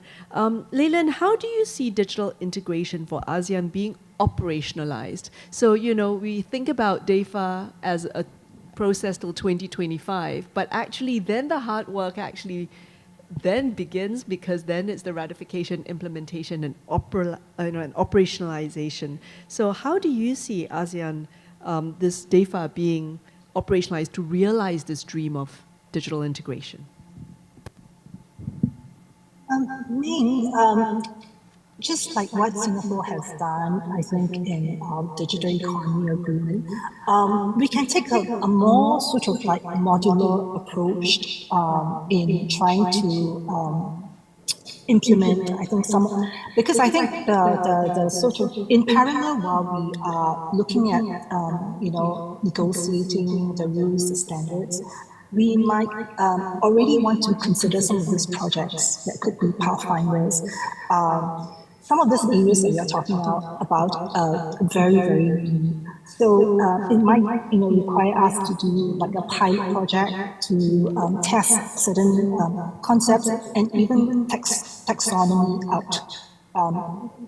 For like digital identity, we are working on Ubin, but there could be other sort of like approaches that we could use. And in having a sort of use case, I think we can come to a better understanding. So anyway, our ultimate goal here really is to, I think my message to the negotiators who are tomorrow would be, please, keep a high standard, have an open, be ambitious, and keep an open mind. Because I think we mentioned the sort of like 1 trillion figure by 2030, and the goal of your DFA is really to unlock this full potential and allow companies to reap the benefit. I think for the SMEs, it is especially important for them to break out of their local markets and to expand into consumer markets. Higher compliance costs, it's like when we have a fragmented digital regulation, it brings sort of like higher compliance costs and burden for them. So I think we will look to the negotiations to try to unlock some of these opportunities for them. Thank you, and I think those practical help, like the model contractual clauses, really helps the MSMEs to operationalize kind of what at a high policy level is desired. Josh, should DEFA aim for technical interoperability, standards alignment, regulatory harmonization, or something in between? Well, that's a tough question, Ming, but it's a good one. It's an important one to consider. Well, I think that, number one, it's important to try out things at a practical level, and I think that I want to tag onto a point that Leilin mentioned. Leilin mentioned about, practical experimentation.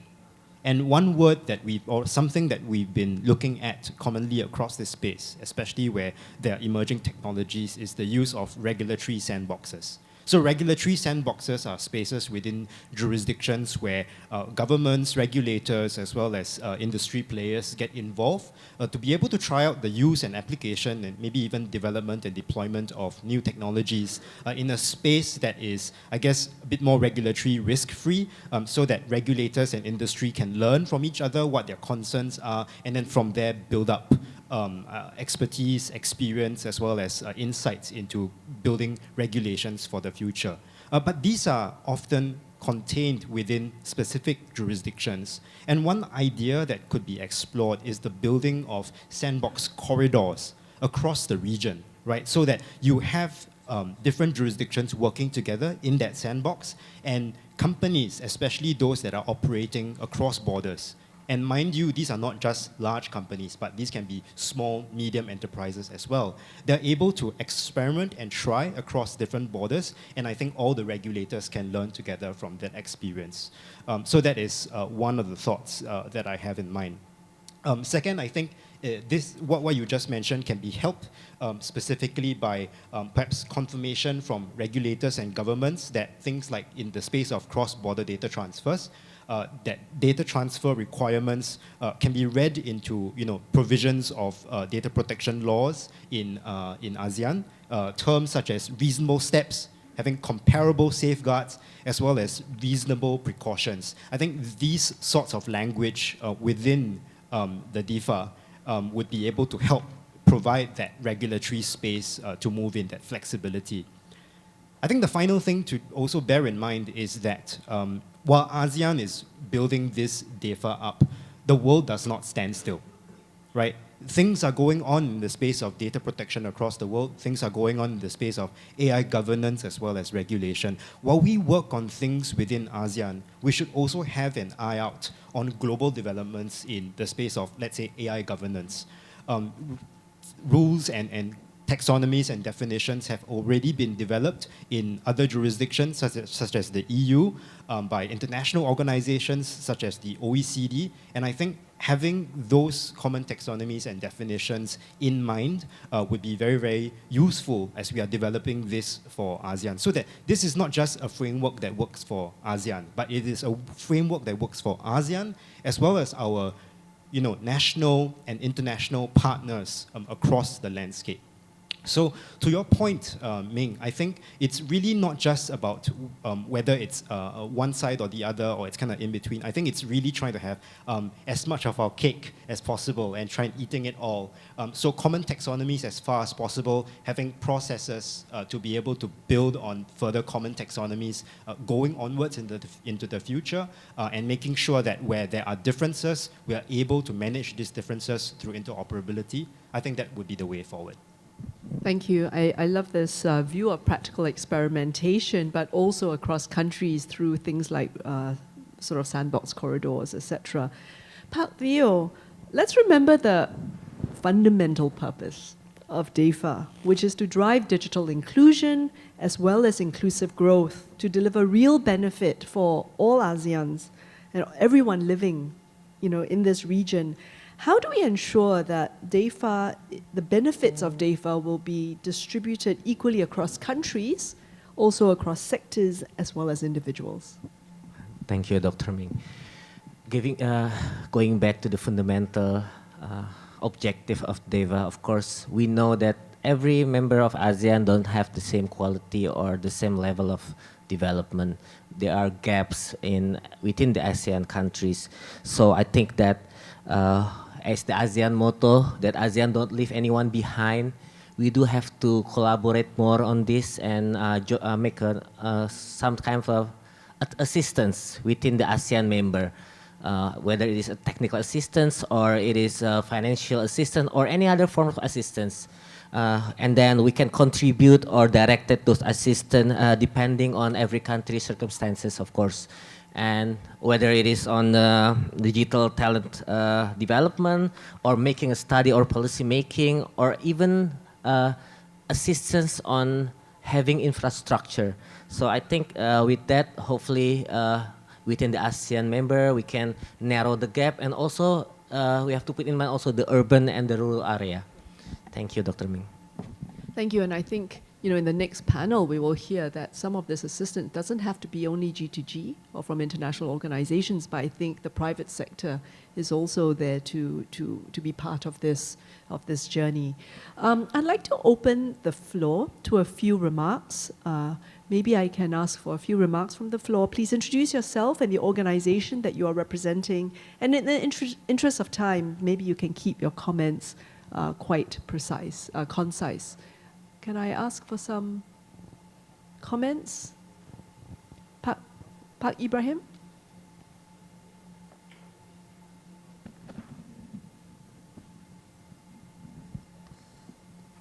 No? Otherwise, we have a hand up.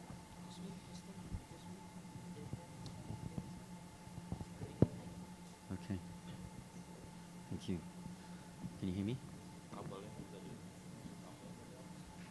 Can you hear me okay?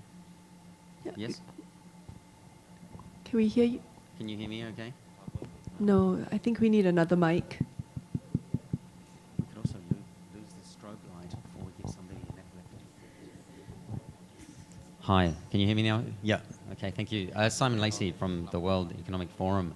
Might want to turn that strobe light off before it does some damage. Yeah, nice to be here, and congratulations for a great panel.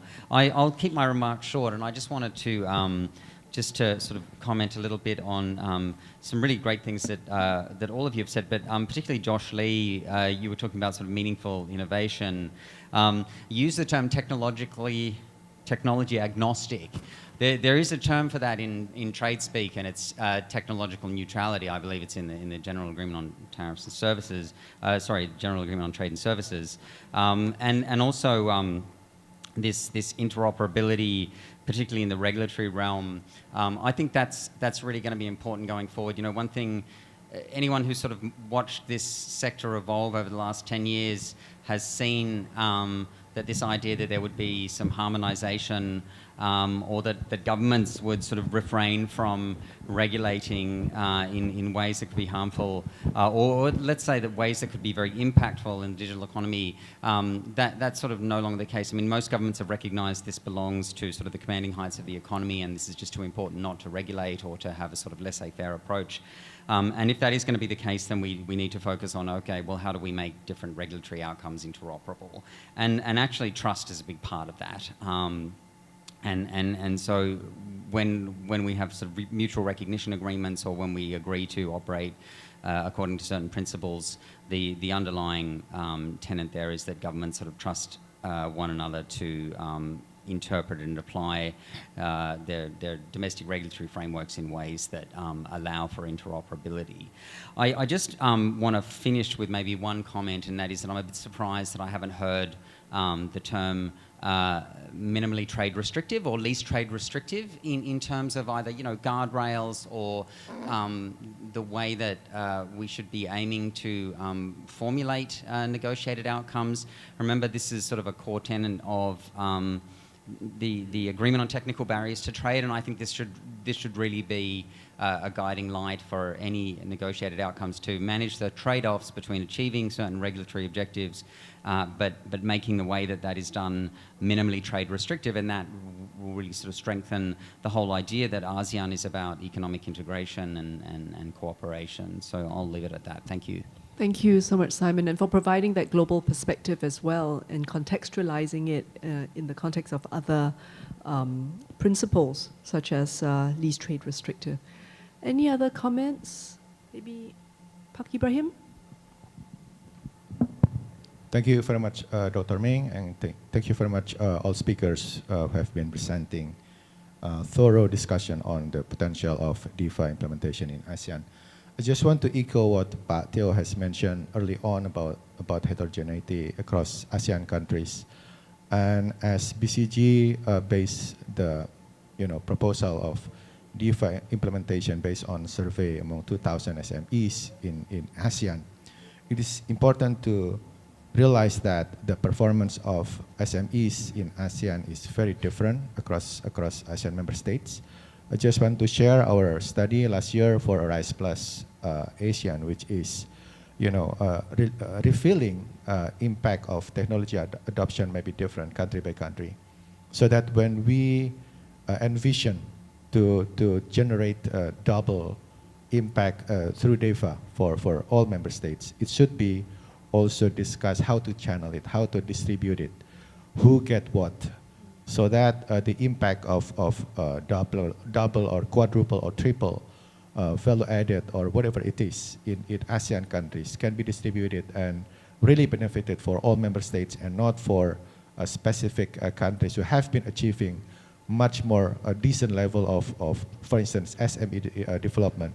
In our study, it is interesting to find that while SMEs are comprising nearly 95% of economic establishment in all ASEAN member states, the impact on competitiveness, export capacity is very limited. It's only 14 and 35%, ranging from 14 in Indonesia and 35 in other ASEAN countries.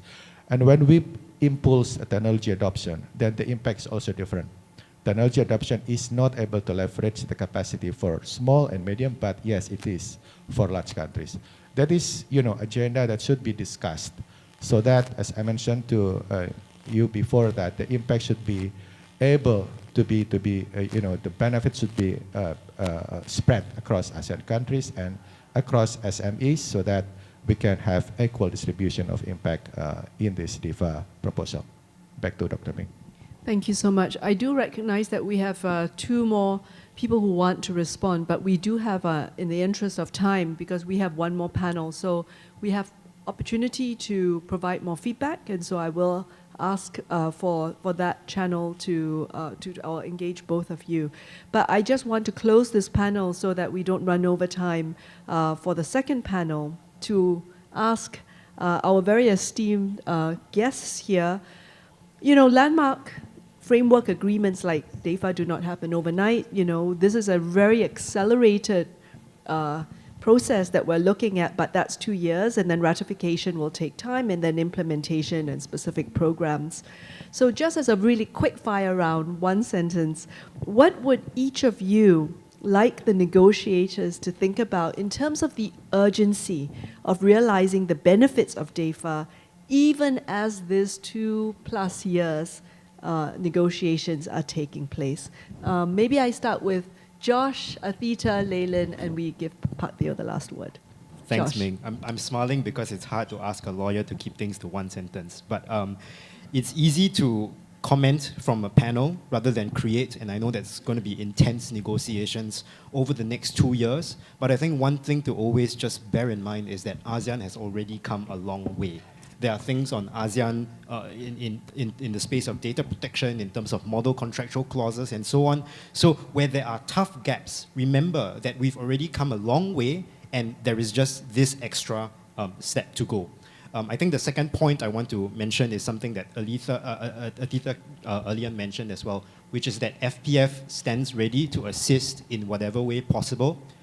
It may be above my pay grade to say whether it's free or not, but we are here to assist. So please, if there's any point in time we can be of help, please do think of us. Thank you. Thank you. Aditha?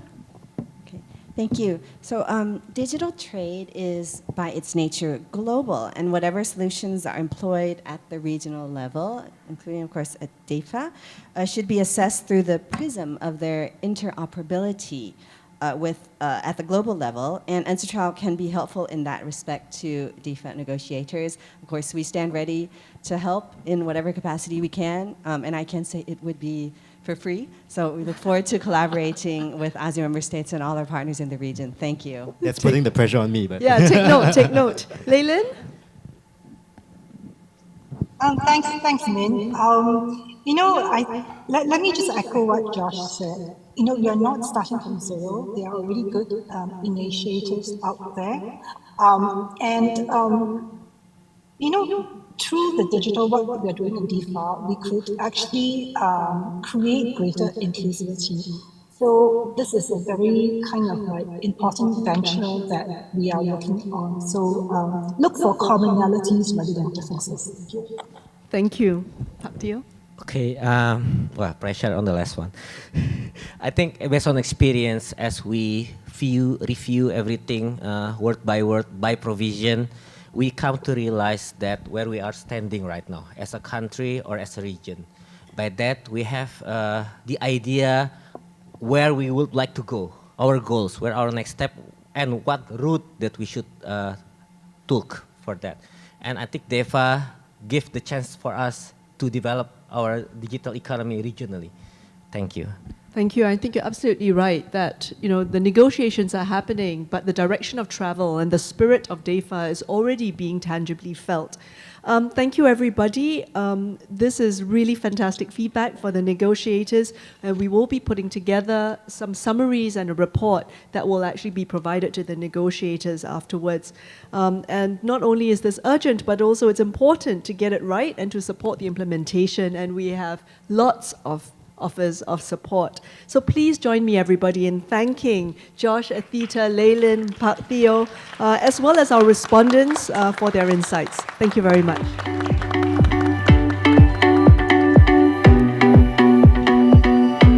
Thank you, panelists. May we please invite you to stay on stage for a quick group photo. Can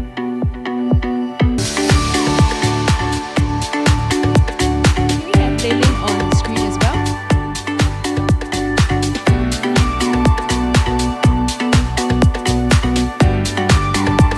Okay, so we will take the pictures. Will it be possible to show Leilin on the screen? Okay, so we will start with the picture. 1, 2, 3. One more. 1, 2, 3. Okay, one more from the camera from the back. 1, 2, 3.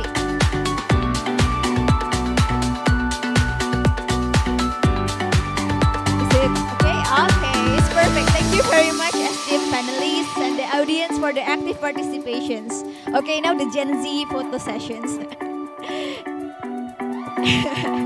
And now for the next panel discussions, we will explore the aspirations of businesses in the context of the ASEAN DEFA. And this panel will be moderated by Dr. Maria Monica Wiharja, an economist and a visiting fellow with extensive expertise in the media, technology, and society programs, as well as the regional economic studies programs and the Indonesia Studies program at ICS Yusof Ishak Institute.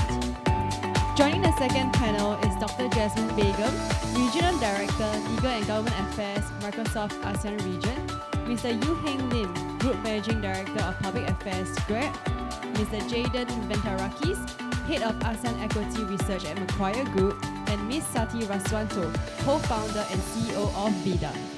So we will now pass the stage to Dr. Wiharja to moderate the panel. Dr. Wiharja, please, the stage is yours.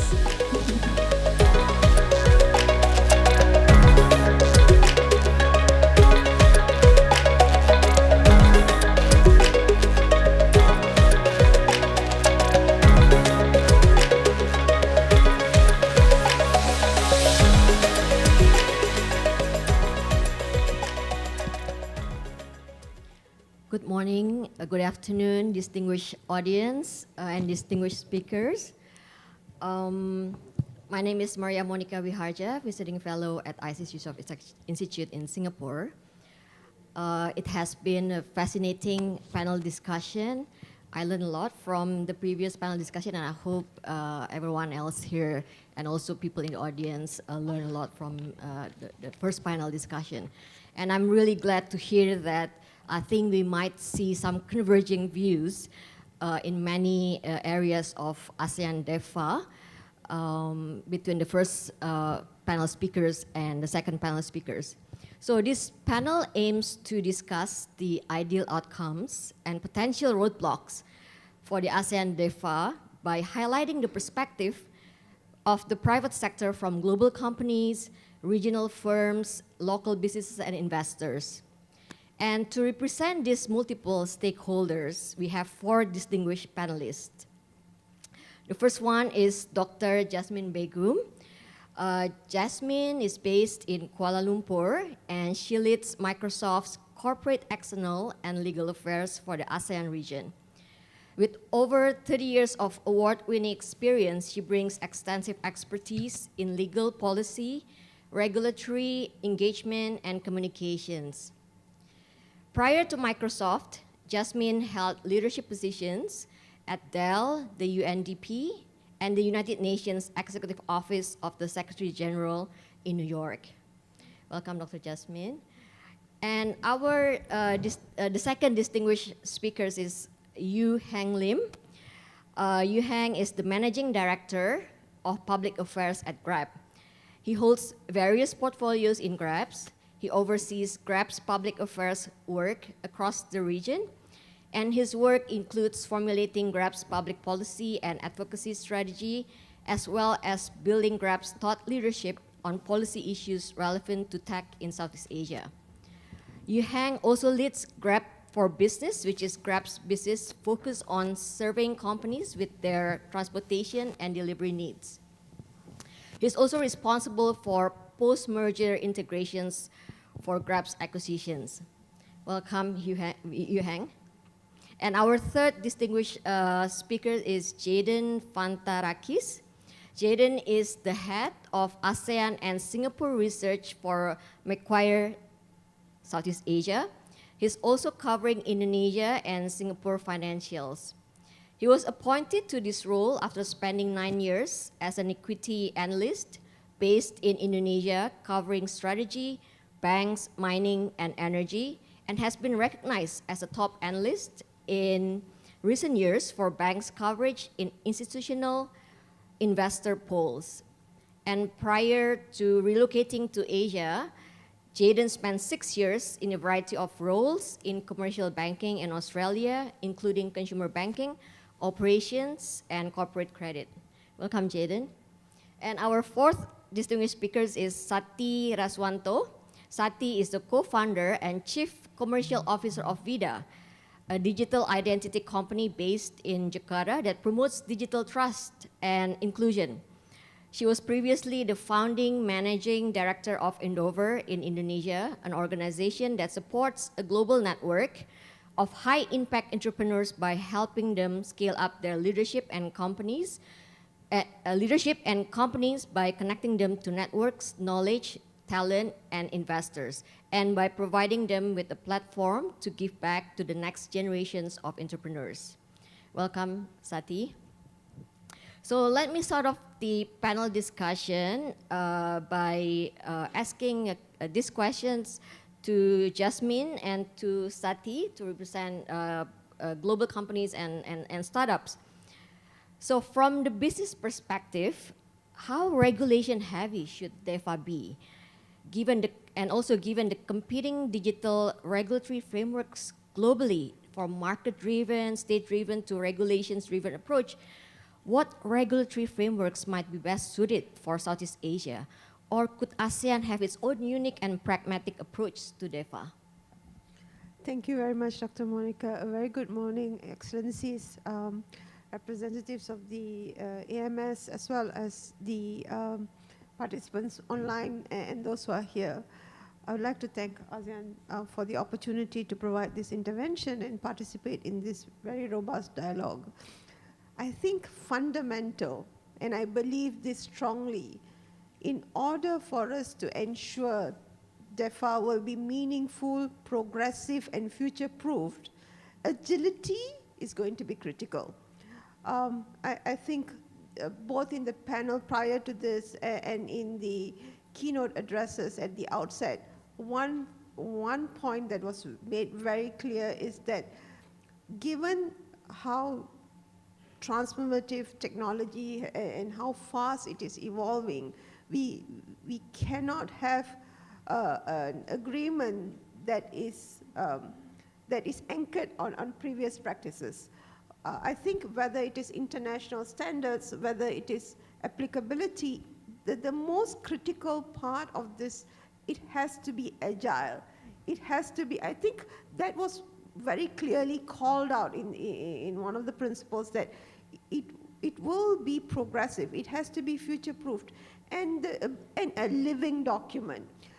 Most agreements that we have seen and master plans and roadmaps that were built in the past were built on a world where it was analog policy, where it was in an analog world, analog policies were built for analog world. We are not able to today look at a digital world, take analog policies and think that we could just tweak it. We need to build it ground up. And in building it ground up, it also means that there is flexibility and there is agility for us to be evolving quickly and to address the outcome that we want to have, that is to be inclusive. And we recognize critically the spectrum of policy maturity in ASEAN. We are at different life cycles. You know, the cycle of maturity for countries are different. But we recognize with frontier technologies, almost most of the countries are at some kind of a starting point. And this, in fact, is an equalizer, recognizing that, and sandboxing is going to be critical. I think that's where I would kick off my remarks by saying that in order for us to be meaningful, inclusive, and relevant, there are two things that we need to be. We need to have accountability, and we need to be agile. I think those are two things I want to put forward. Thank you. Yeah, I really like your response in regards to highlighting that the digital economy may need a totally different approach and mindset, different from mindsets and approaches that we may have for the digital, for the analog world. Now, you Sati, any comments? Yeah, thank you very much. Good morning, everyone. My name is Sati. And actually, in addition to representing VIDA, just to share, another two hats that I'm wearing is I'm also a Secretary General of the FinTech Association and of the Digital Trust Association.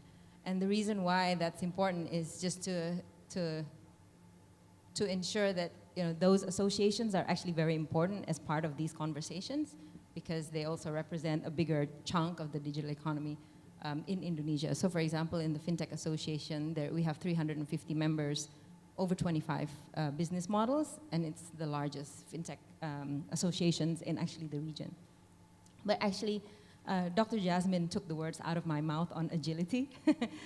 And I'm glad that the big companies and the small companies are at the same views in this, because as a digital identity provider, we are mainly right now in Indonesia, but we are already trying to enter all these other markets. So all the framework that was developed today, sort of a little bit of music in my ears, because we are actually facing all the real challenges on the ground.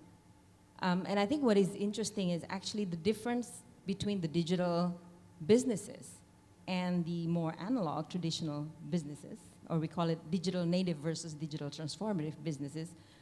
We understand fully how important it is to have a common taxonomy. Unlike in the past where regulation is considered a moat, you know, a lot of traditional businesses are happy with regulation because it creates a moat for new players to come in.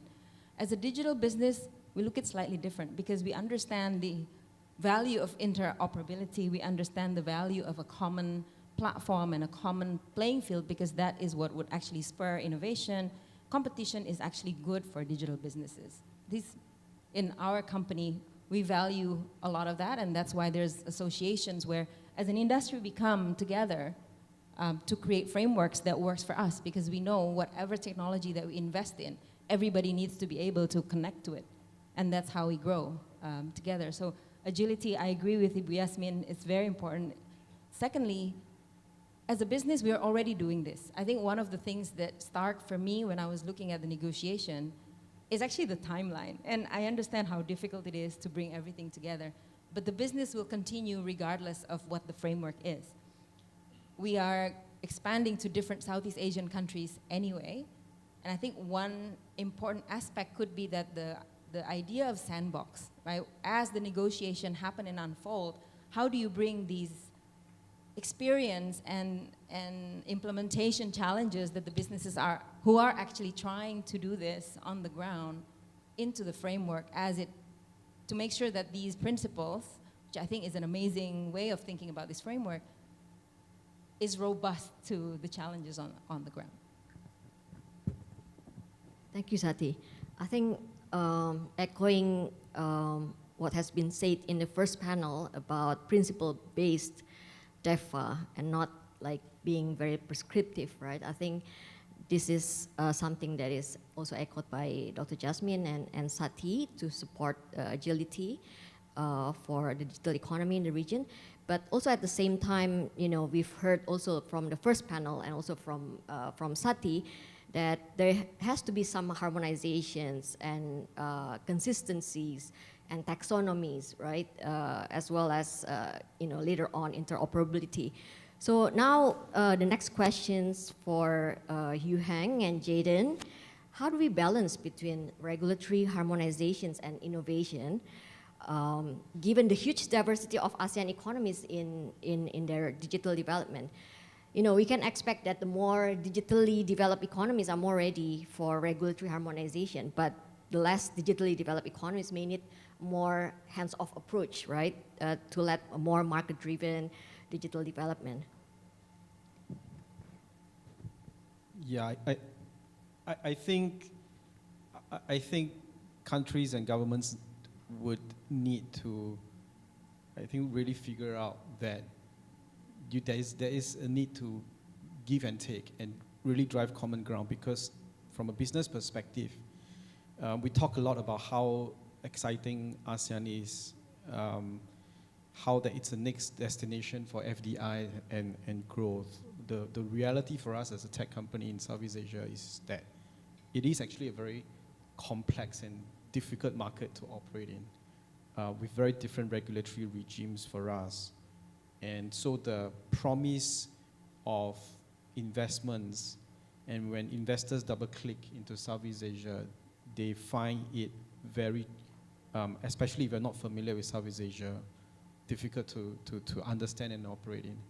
And so there is a need to take a regional view as governments rather than individual country view, and recognize the diversity, so that from an investors, from a company perspective, we can present us as one region, as more or less one market, and that today is missing. And so for us, really what's important is that urgency to build that view for investors, for companies, that this is one market and not several very diverse markets.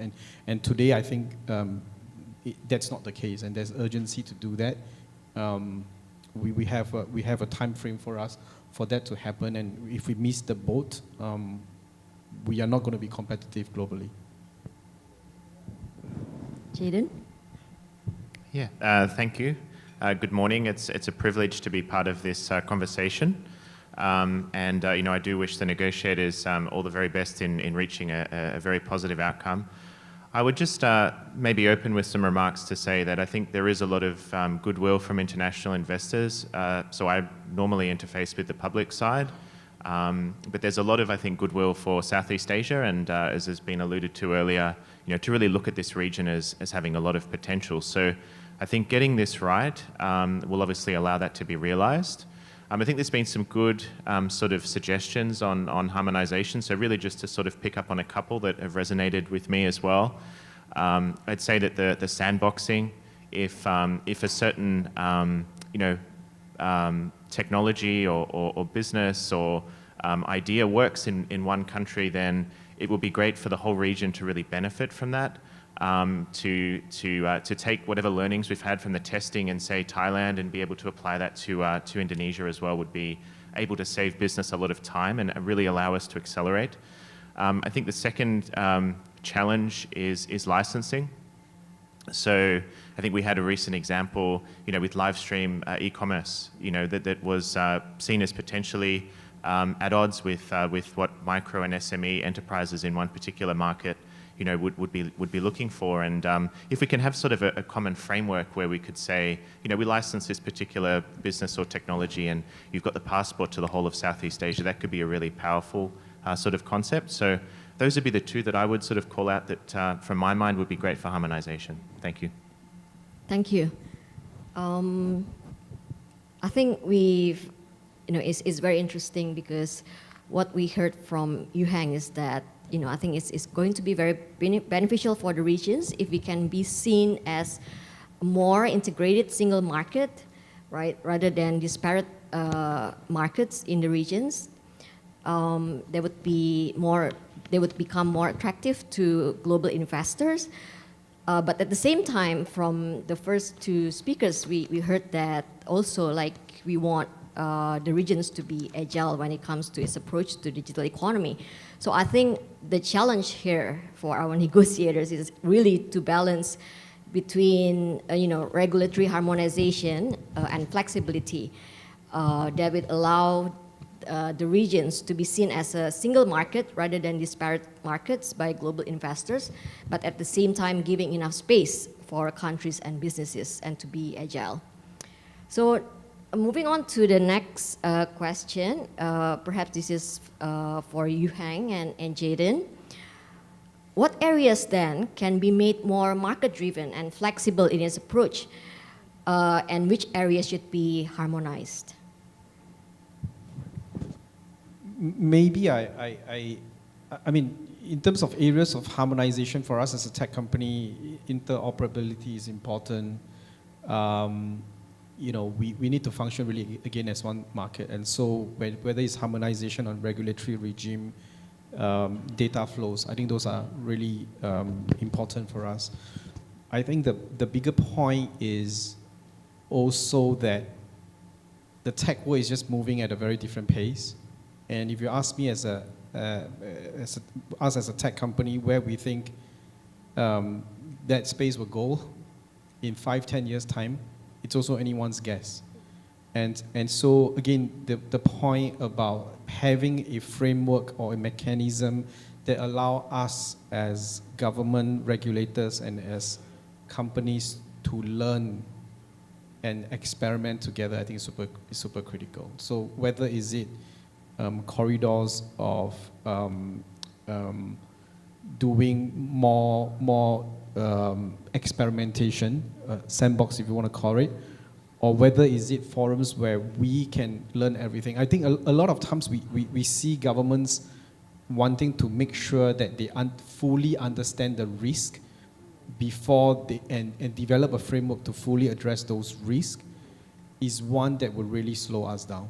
I think it's better for us to jointly learn about what we need to do and address as both government and private sector, and then over those learning, develop a robust regulatory regime. I think we all need it, but I think I want to caution us of trying to bring certainty when there is none in the very fast-moving tech world.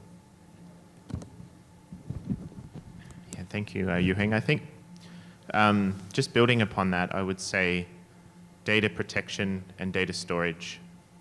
I think it's very encouraging that all of the ASEAN countries, the main countries, have got the data protection and cybersecurity laws in place. So there's clearly an understanding of how this is important, and each country has sort of built its own framework. But we have an opportunity to basically take best practice and roll that out across the region, right? Which would really benefit, small business and consumers, and that would be one opportunity, for harmonization.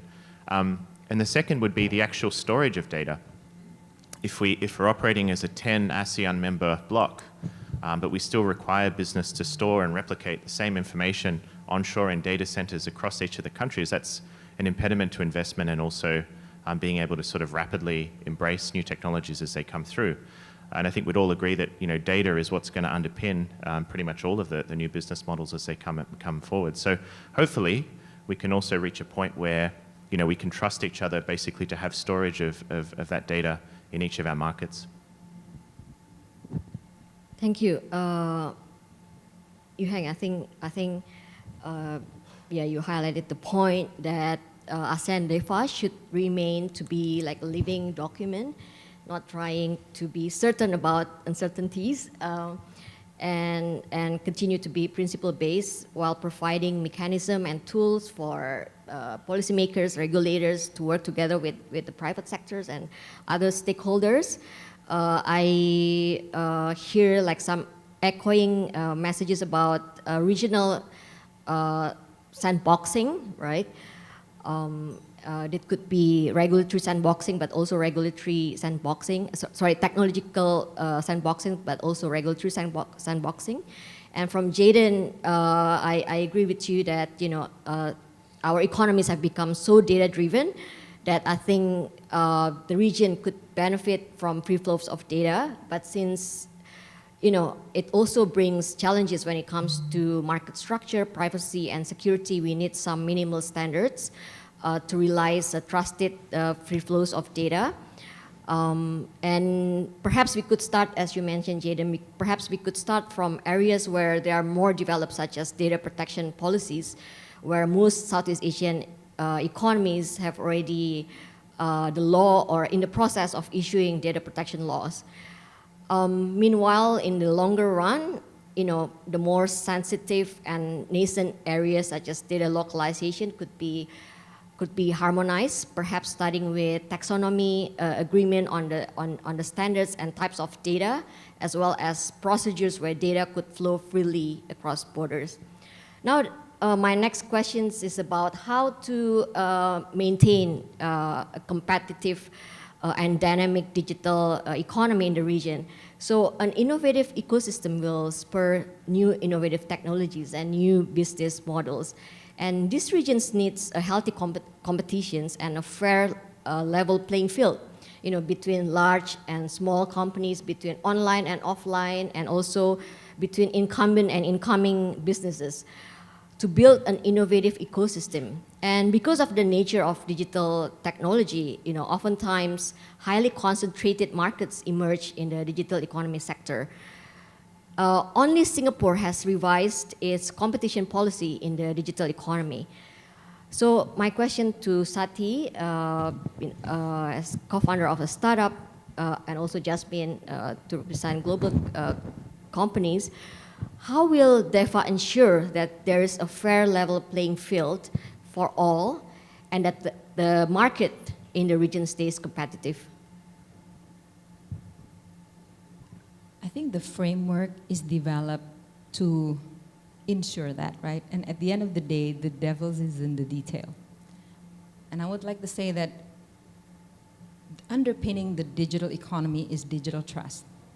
And how do you ensure that? Because no amount of framework will, so there's three components to this, right? There's the technology, and then there's the policy/process, and then there's the people element to it. And without digital trust, there's no amount of framework or technology that we provide that would make people use it and would make people use it responsibly. So I think that is the piece that haven't been discussed really in this morning, where if you look at you talk about security and cybersecurity, the research shows that 46% of Indonesians would stop using services if they experience fraud. And actually 60% will, out of that 46% will delete the app and not use it entirely. And so all this, if we're going to really try to harness the impact and the inclusivity of this, then how do we foster that? How do we ensure digital trust? And along with it, all the framework around cybersecurity, around harmonization, because it only takes one person who doesn't fully understand how to use this technology for the whole system to collapse because of hacking, because of fraud, et cetera, et cetera. So I would say the one piece that we need to continuously remember is that technology is a tool, and that it's the humans that are going to use it in this economy is the one that we also need to think about. How do we cascade it to them? How do we make sure that they understand what it means to use this technology responsibly? I would like to build what Ibu Sati said. We recognize that whether it is competition laws or other emerging regulatory policy environment, we need to balance it with frontier technologies that continue to emerge or evolve. While the regulatory landscape continues to catch up to technology, I think the role of DEFA then would be to allow for some of these to be tested. We recognize that the governments are at different stages as they evolve, but we also recognize there are different needs. Policy maturity is closely also tied to what is needed in the country. So what we should look at and what we want to look at is that, do we agree fundamentally digital is economy, right? It's not just about being digital economy. Digital is economy. Look at the number of countries in ASEAN that has put a target of digital economy contribution to GDP, right? Every country, 10 years ago, we didn't have this target. 12 years ago, we didn't have this target. But today, every country has sort of put a number, put a KPI that by 2030. And then, as we are talking about digital economy, we have numbers for AI economy, which will contribute 1 trillion to Southeast Asia, 336, I have Ajar in the room, 333 billion to Indonesia, 113 billion to Malaysia. How are we looking at these numbers? And to Ibu Sati's point, the fact is people are going to seize the wallet share, which will contribute to the growth of the nation, the growth of the region. While we recognize, again, the regulatory landscape has to sort of evolve and catch up, we also, I want to acknowledge what every speaker on the panel has said. Whether the regulatory landscape evolves and it doesn't stop from businesses, from innovation to progress. So I think as the negotiators take this, it is critical that there are these considerations that how does DEFA enable, empower, and trust, and look at innovative ways. And in looking at innovative ways, I was really happy to see, and I'm glad that I think Jaden brought it up as well, data localization. Cloud computing powers up digital economy. Cloud computing powers up artificial intelligence. And here we are in many instances still debating data localization, data sovereignty, and the understanding. So it's critical as we look at this harmonization of regulations, we also recognize what are the enablers and what sometimes is actually barrier, right, or to the entry. So as we look at these different components, I think I appeal to the negotiators to look at it innovatively. One such example is the idea of trusted data hubs, which we have seen in Europe, we have seen in Bahrain, where countries come together to have agreements to ensure that trusted data hubs are given rights for data to be accessed in the right way, so that law enforcement access to data do not unlawfully or illegally try to access. So there are innovative ways, and I do appeal to the negotiators to look at some innovation, even in this policy making and even in the agreement, because I think that will be the breakthrough, not only as the first agreement of its kind, but one that is innovative and it allows the growth and a trajectory for the region to be competitive. Thank you. Thank you, Sati and Jasmine.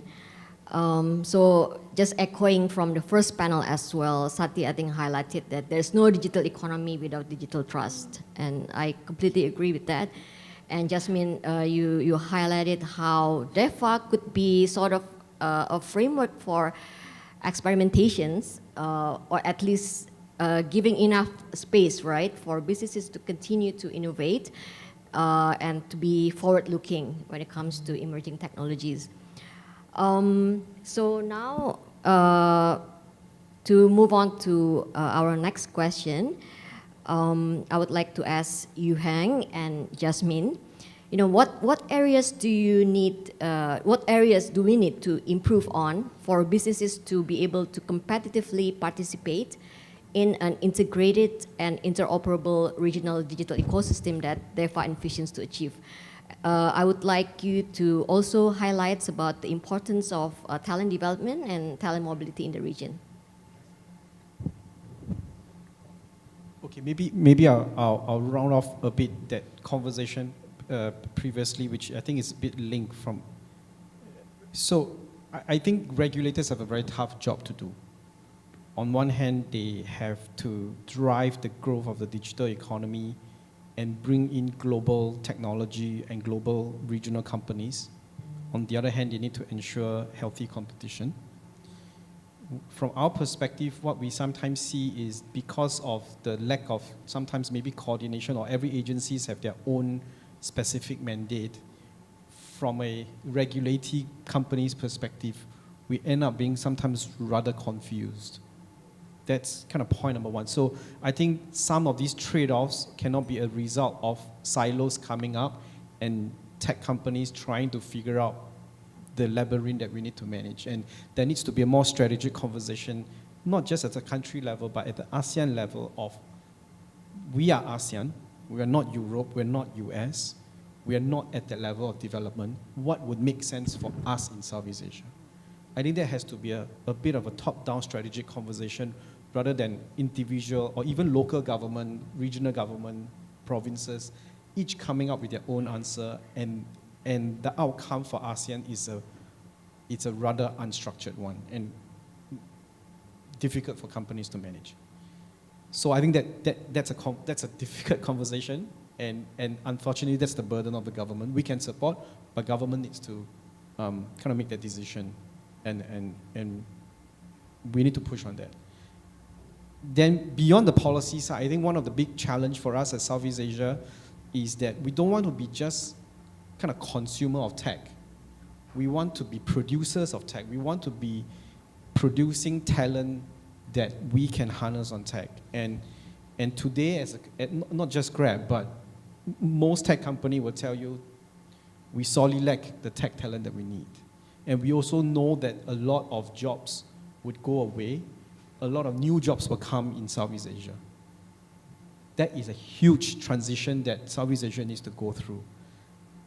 We would love to hire more tech talent in Southeast Asia. We would love to hire a lot more, but it's not enough. And at the same time, there's displacements in jobs. So I think as we think about policy, let's also think about how we can drive digital growth of digital jobs. And it's not just kind of young millennials doing digital work. There are people in my generation that would like to do digital work as well. And how can we as a government and private sector work together to kind of really provide a job security in an exciting tech sector for ASEANs will be a critical challenge for us. I certainly want to build on the talent part, right? We don't have a talent gap. We have the talent in the region. It's the skills gap we need to address. Recognizing that talent mobility and that we have this robust region with amazing talent. What we are sorely missing is the skills, right? It's not that we don't have the people. We have the people. We have the young people. We have people, multi-generational workforce. It's the skills that we need to address. The skills that would be able to, allow them to continue to grow and contribute meaningfully to the economy. And in these, if we truly want to make Southeast Asia competitive, the people strategy has to be sorted out. Policy and enablers, technology is just an enabler. And I agree. Innovation very much hinges on what the society needs and the societal impact. And for the societal impact to be meaningful, we need to have inclusive outcome. We need to ensure people are able to harness from these economies. So from an economic outcome. So to me, in order for us to address this, how do we allow ASEAN to be that platform for growth, opportunities for exchange, opportunities for us to look at new forms of partnerships, and how, beyond scholarships, could we look at something innovative? How could we look at micro-credentials at the ASEAN level so that it provides you greater entry points? So looking at some innovative, I know I talked about the trusted digital hub. I think looking at how, again, I appeal to the negotiators to look at not traditional ways. And I think you are at a point where you are able to innovate and come up with novel ideas. And coming back to what businesses need. Regulatory, and we all need regulations. We recognize that there has to be regulatory environment that is robust, innovative, and enabling. But it cannot add cost to doing business, because we must also recognize that there is a spectrum of businesses, whether it's large MNCs or MSMEs. While the large businesses may think, okay, we can take on the cost, we cannot add cost to the MSMEs. So we must recognize the importance of not adding to the cost of doing business. Because at the end of the day, if you add to the cost of doing business, if regulations add to cost of doing business, the consumer has to bear the burden. So I think those are two things that I think as negotiators go into, you sort of have that at the back of their mind. Thank you. Thank you. I just want to highlight Yuhang's point about the need for more regions-based approach, right? So that regional companies or businesses are not confused with different regulations and laws at the national level. But interestingly, as also mentioned in the first panel, you also want something, interoperability both in terms of technologies but also regulations to be interoperable and abides to international standards as well. So I think that's another kind of like balancing acts that our ASEAN DEFA negotiator will need, how to balance between international, regional, and local approach to regulations. And thank you for the points on developing digital talents. I agree that I think it's not necessarily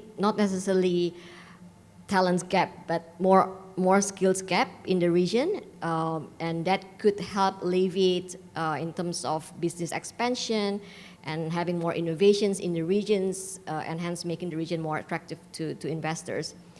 Now my next question is to Sati and Jaden. As highlighted in the BCG report, that talent mobility is perhaps one of the most politically sensitive agreements in DEFA, right? Where can negotiators start on this front? And if we allow for talent mobility, should it be all kinds of talents, or should be more restricted to highly skilled talents? And for developing countries, what are the potential implications on having a brain drain because of this talent mobility?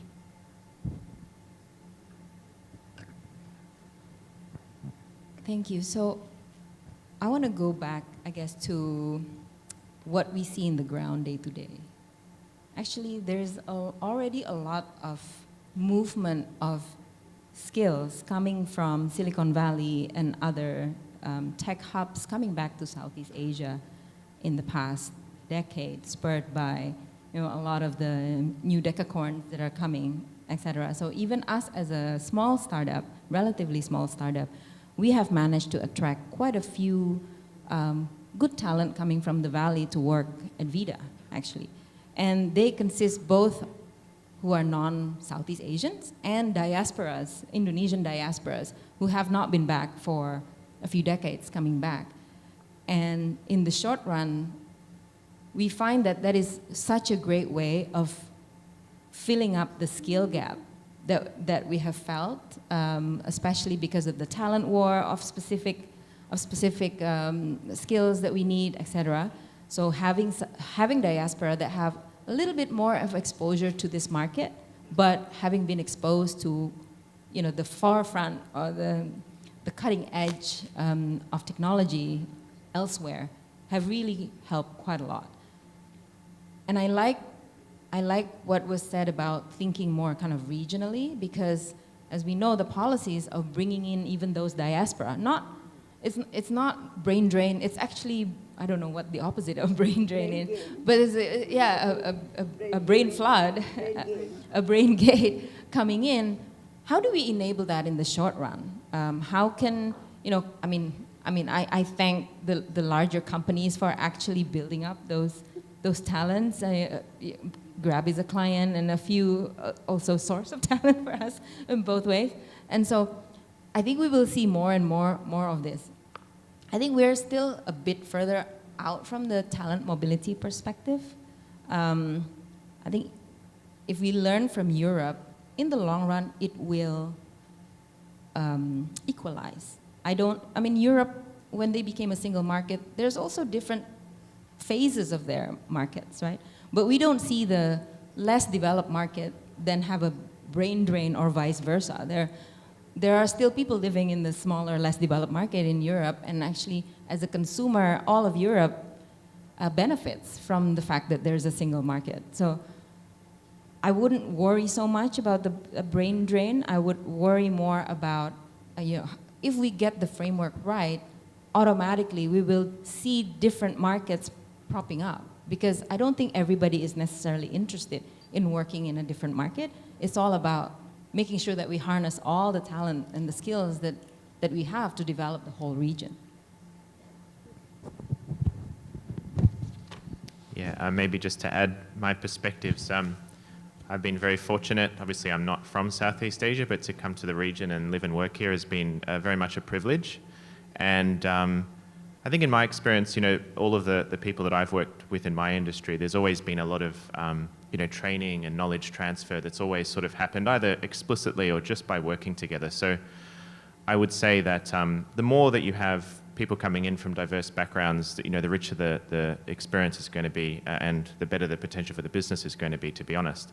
I would also echo the view that there's not really a brain drain from this part of the world. I find that people love to come back. This is got a huge opportunity, right, as Southeast Asia. So I wouldn't worry so much about countries losing talent. I think we would all gain.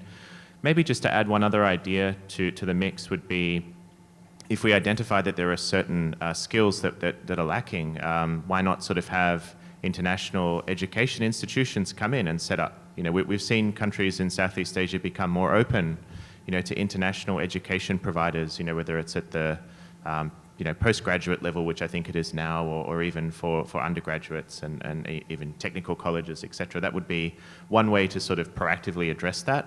That would obviously be in parallel to something like a DEFA, because it would touch education policy, but something certainly to consider. Yep. I just would like to pick one point that Jaden mentions about diversity of skills, right? I think that's really key in terms of developing digital economy, because obviously there's a need for diverse skills for the sector. Again, I hear from both Sati and Jaden about not having to worry about brain drains. I think the most important thing is how we create the demand for these digital talents, right? And being able to attract digital talents even from Silicon Valley. Maybe next to all speakers here, capacity building to develop digital talents needs money on the table. And my question to you all is that if there are areas of public and private partnership, to develop these digital talents. Maybe we start from Jasmine. Thank you. Talking about digital talent, I want to address it in two parts. Companies that are going in to make investments, foreign direct investment. In the case of Microsoft, when we committed to investments in Indonesia, we committed to also skill up 3 million Indonesians. Similarly, when we did that in Malaysia, we committed to skill up 1 million Malaysians. So we see increasingly a lot of the foreign direct investments that are going into markets are tied to some kind of upskilling, reskilling, certification, and partnerships to ensure that we are not only investing with technology and business, but also ensuring that the ecosystem is able to flourish. I do think it is critical that we also look at the skilling of the civil service. As policymakers, a lot of our policymakers were skilled for the analog world. It's critical that in our partnerships, we have learned that this partnership between the public and private sector, especially with the institutes of civil service, has been most beneficial. And it is critical that when we think about skilling, we do not, it will be an oversight if we miss the skilling of the civil service. Whether it is cybersecurity professionals, whether it is the CISOs, the CTOs, the digital advocates within government. I think it's critical that we have that conversation. And I was really happy to see digital ID on the screen, as public sector is one of the largest consumers, users, and innovators of technology. And I think this public sector, public-private partnership is going to be critical to ensure that we recognize where we are on policy, and in order for us to be competitive and progressive, not only the digital talent of people need to be considered, but also the civil service is critical. Thank you. Go ahead, Yuheng. I'll just make an offer that any of the regulators which would like to do as a common in GRAB, I would certainly welcome. We have tried some before now. Approach is because we are moving so fast and because the gap doesn't seem to be closing between the understanding of tech and how that's moving, we believe we need to partner together. So for us, the best way is for regulators to join, understanding where companies like Grab is moving. The other thing on talent, I would say, is that we're actually quite obsessed. Look, I think the middle class in Southeast Asia is going to be fine. It's an emerging middle class. The problem is we have quite a big chunk of Southeast Asians that is being left behind. The bottom of the pyramid. During COVID, we had lots of merchants come on board, wet market people putting up their stores into the Grab platform. Fantastic start. Post-COVID, that has slowed down a little bit. And so I think our obsession is not just about the middle class tech talent, but how do we bring the 10 million partners, more so 10 million partners that we have in Grab, and bring them along the digital journey. And they are not in Jakarta, in Bangkok, in KL. They are in the third tier cities, they are in the rural areas. It's a massive, massive opportunity, but also a massive challenge. And we can't do this alone. And so I think, again, as we form policies around talent, I think it's also important that we need to make sure this digital economy works for the bulk of the population. And look, we talk about 3 trillion GDP of Southeast Asia. we are bigger than Latin America, than the Middle East, than Europe in terms of population. But our GDP is still smaller. So I think we need to drive that. The middle class is not enough. And so I think as we form the policy, we need to kind of figure out how do we bring that, the chunk of the bottom of the pyramid along with us in that journey. I don't have an answer, but we'll love to invite regulators to work with us to kind of find a solution around that. Jaden? Yeah, maybe just coming back to the points I raised before around education institutions and being open to having them set up to train the talent that's here. I think the market's clearly changing very rapidly. I mean, with AI and new technology coming through, so let's not be left behind. Let's try to find the best sort of providers and educators to really help this, the talent that is here. Yeah, I think there's 2 points that maybe I can close with, and one is on the private-public partnership around talent. Actually, there's a lot of examples that are already happening. So, for example, in the FinTech Association, we're very blessed that the Financial Authority in Indonesia have appointed the FinTech Association as the self-regulating organization, which means that in a lot of these sandboxing, we are actually co-creating with them. And you're talking about, Ibu Yasmin talked about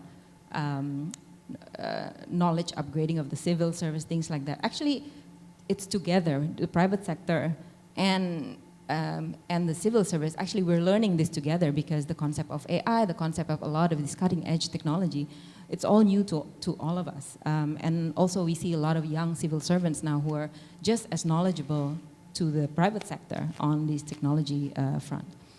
And then secondly, I really like what was said around inclusivity, I guess, and bringing in a lot of the non-digitized people into the digital world. I think a big part of our mission at VIDA, for example, is, we stand for verified identity for all, and that's what VIDA stands for. And we're thinking a lot about how can we bring in those people through technology? Because adoption is not so easy, but technology that we deploy actually matters. So a quick example of that is when we're trying to bring in a fraud detection technology, a liveness technology, there was nothing in Southeast Asia. So we looked at the ones in Europe, we looked at the one in China, we looked at the one in many, many different places. And when we're trying to implement it, actually in one of the ride-hailing in the country, we find that it is not applicable because the data set that is being used to do that fraud detection was based on databases of facial, racial features that are not Southeast Asian. And it doesn't work on more low-end phones. Does it work on Android 5.0, for example? Does it work on low bandwidth? Does it work when the camera doesn't have the kind of quality that the European or the Chinese phones have when it's going to be deployed in the outer islands of Indonesia? So picking the technology, which then led to us building our own IP on that because there is nothing in the market that can suffice to serve. So I think the technology that we choose becomes important because there's bias in the technology that is being built. And I think that's something that we learned the hard way after looking at the different technology, and then that the technology we pick matters for inclusivity as well. Thank you so much for all speakers. For regulators, policymakers, government in this room, you've heard that, local companies, local startups like VIDA, regional companies like Grab, and global companies like Microsoft are all open for collaborations with governments to develop, more digital talents in the region, and also, for Jaden to attract more FDI in terms of higher educations to help develop digital talents in the regions as well. So I noticed that the times is up, and I would like now open the floor for some remarks and comments from the audience. Please introduce yourself and the organization you're representing, and in the interest of time, please keep your comments and questions concise.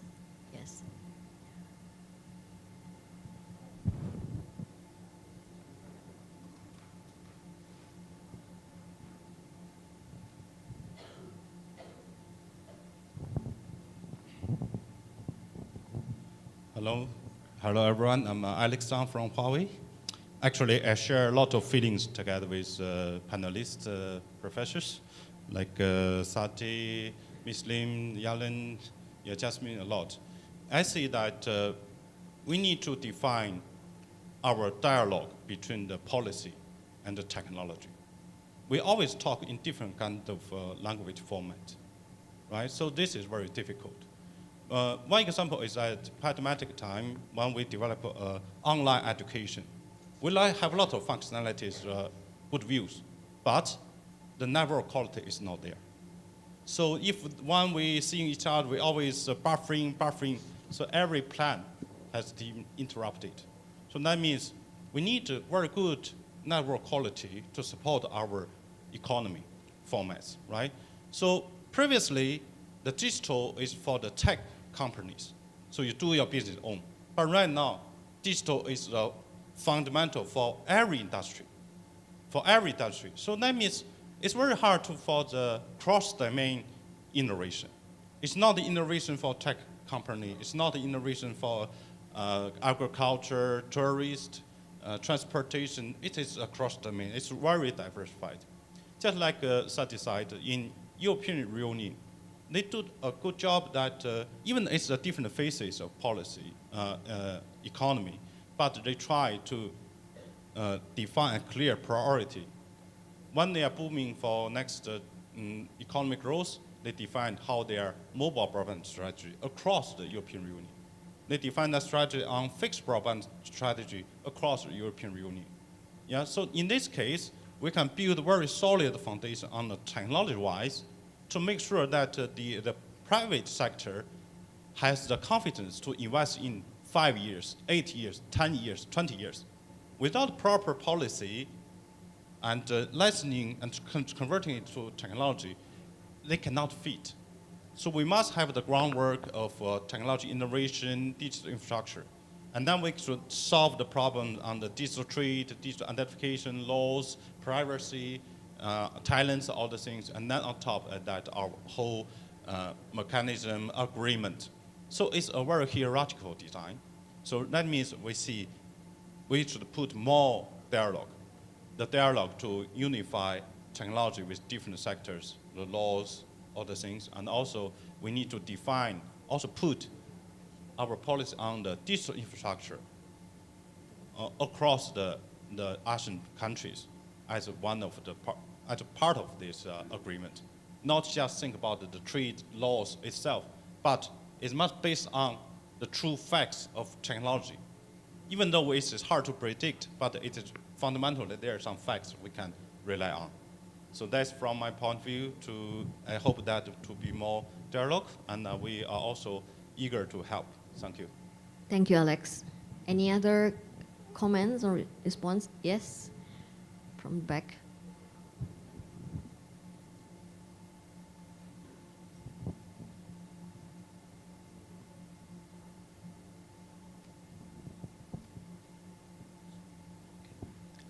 Hi everyone, thank you very much for sharing the views. It's really interesting. I'm Felix, I'm from Dana Indonesia, one of the leading digital wallet platforms in Indonesia. And a little bit of reflection to the presentation and also very interesting views from the panelists. And I would like to limit my reflection perhaps on the payment systems, which one of the focus points that was shared by colleagues from the BCG in here. And I think we know very well about the payment system is always be the backbone of the economy. And when we're talking about the impact in this, when we talk about business, is how we, between the business institution and the government, can work together to tackle about 70% of our population in Southeast Asia, they remain unbanked. From the government perspective, that is a social economic challenges, while from the business side, it's an untapped market. That's the first one. And the second one in here is how between the two institutions we can work together. And with the experience that we have in Dana, we have now served a cross-border payment with 3 countries, with the Thailand, Malaysia, and also the Singapore. And the reflection on that, the first one, it's very interesting since in the beginning we're talking about standardization. I agree with the previous gentleman in here. Standardization is very important, especially for a startup like us. Like one of the example that I have, for a fintech company, when we want to have like an integration with the big banks, it takes 1 until 2 years to solve and have our system operating one to another. So by having a standardization, which we very much grateful that we already have and provided by the central bank, we can connect to a bank within 3 months. And that's the same kind of process that we have with other digital institutions. The same with e-commerce, the same with digital ID and others. So standardization is very important, and we need to put it in the very first place for the API first. How the system can talk, how the one protocol and another protocol can talk, before we talk about the other products, including payment. So that's like the basic fundamentals that we ever experienced in a fintech for a payment system. After we talk about the API, how we can speak with a one language, one to another, then we can talk about the product development, including the payment itself. But sometimes the process leap one to another, including the payment, including the QR now. That's also the key for standardization. We have a standardization in Indonesia, and I think they also have standardization in Singapore, Malaysia, and Thailand. And by those standardization, they can talk each other and make payment very much simpler that we currently have, including for the next project on the face payment itself. And the third one is also very interesting if we can see the outlook of the forward-looking in here. We talk about how product and innovation, they can, should be forward-looking, but sometimes you also need to see about the policy and the framework itself. It should be forward-looking.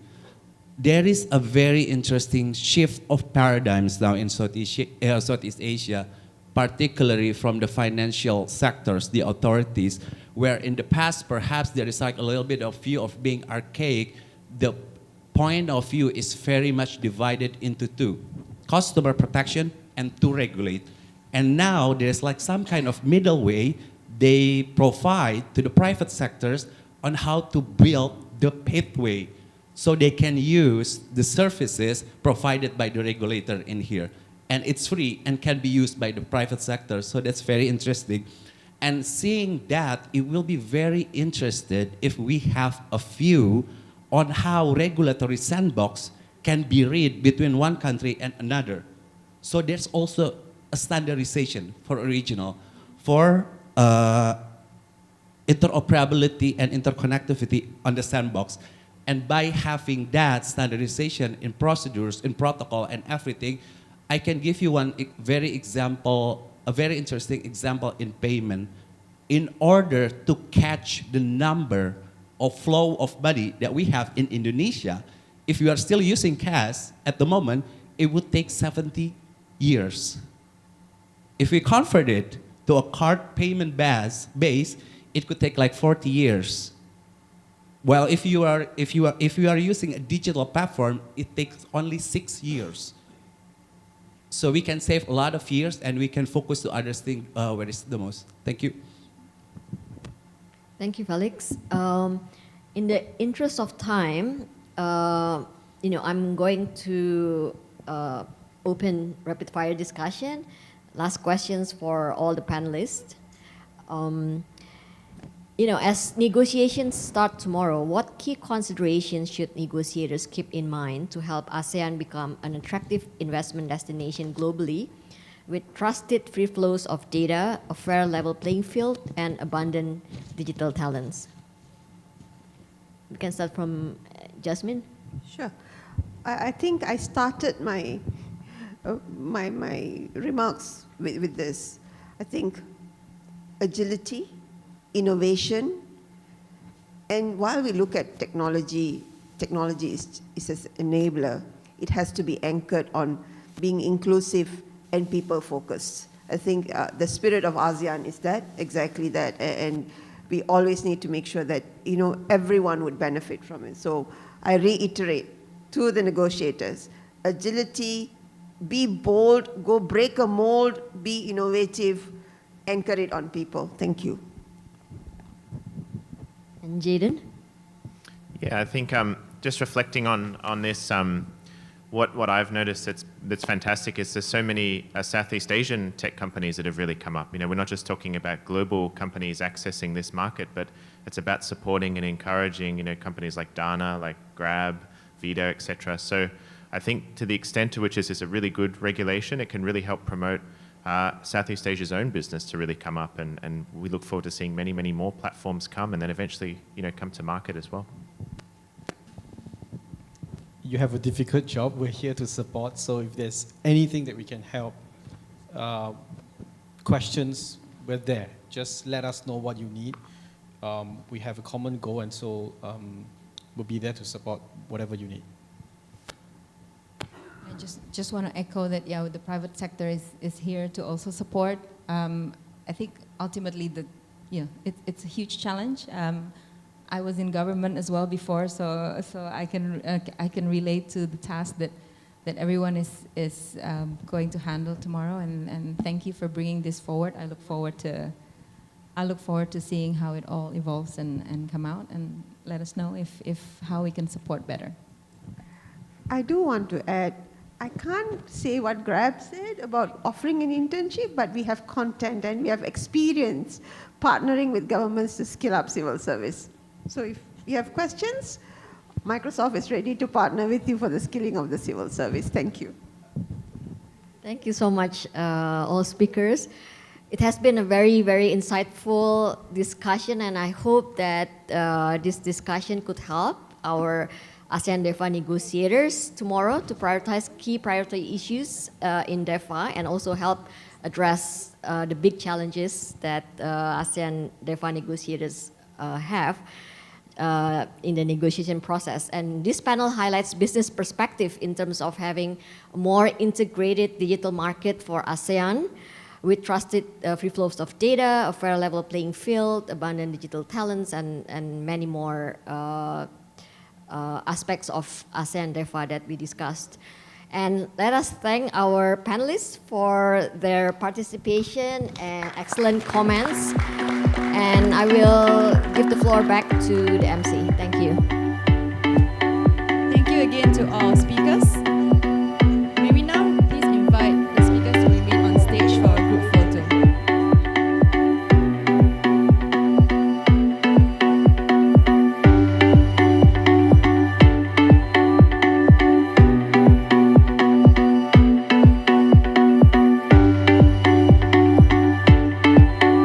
Then we will take the picture in the count of 3.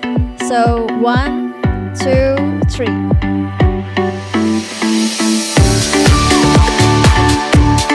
Okay, maybe one more shot.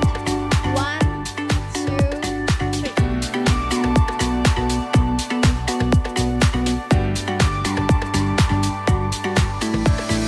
So yeah, I think thank you very much again for your very, very good discussions. We would like to invite you back to your seats. Thank you very much. I think we have a very good discussions today, and we are actually overshooting a bit, like by about 20 minutes in terms of our discussions. But I'm sure that you all enjoy the discussions. In fact, that I see many raising hands, and you have not had the chance to actually say what you would like to say. But if you see the number in your table, it has a QR code, so you can scan that and you can say what you want to say in that QR code. We will include that in our summary for this event as well. So as we are reaching the end of the dialogue, I would like to invite Pak Sivaram Supramanian. He is the head of Digital Economy Divisions at the ASEAN Secretariat, and he will deliver the summary and wrap up of our dialogue, a very good dialogue today. So ladies and gentlemen, please welcome Pak Sivaram.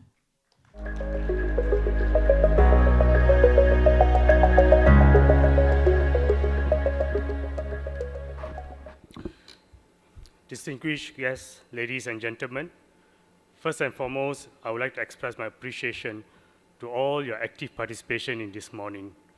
Special thanks also goes to the panel speakers and also the panelists for your insights and the feedback, which are very valuable for the ASEAN DEFA Negotiating Committee, or ASEAN DEFA NC, that will embark our first negotiation tomorrow.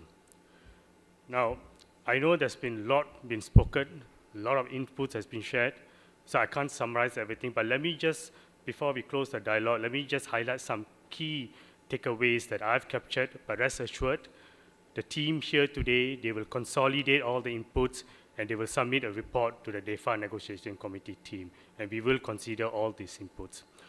So first, we know the aspiration of DEFA need to be a principle-based agreement rather than very prescriptive treaty, right? You have seen the 5 principles of DEFA study. Now the DEFA negotiation team also have 7 or 8 principles that has been approved and all got to do with forward-looking and so forth. So related to this, it was suggested that DEFA to focus creating a framework that promote cooperation and interoperability rather than creating a complex and opaque regulations. So point taken from Dr. Jasmine, regulation should not burden the industry or cost the industries. Thank you. This would allow companies to test innovation solutions and scale across the region. Second, the discussion noted the importance of DEFA to be forward-looking and flexible enough to accommodate innovation and technologies.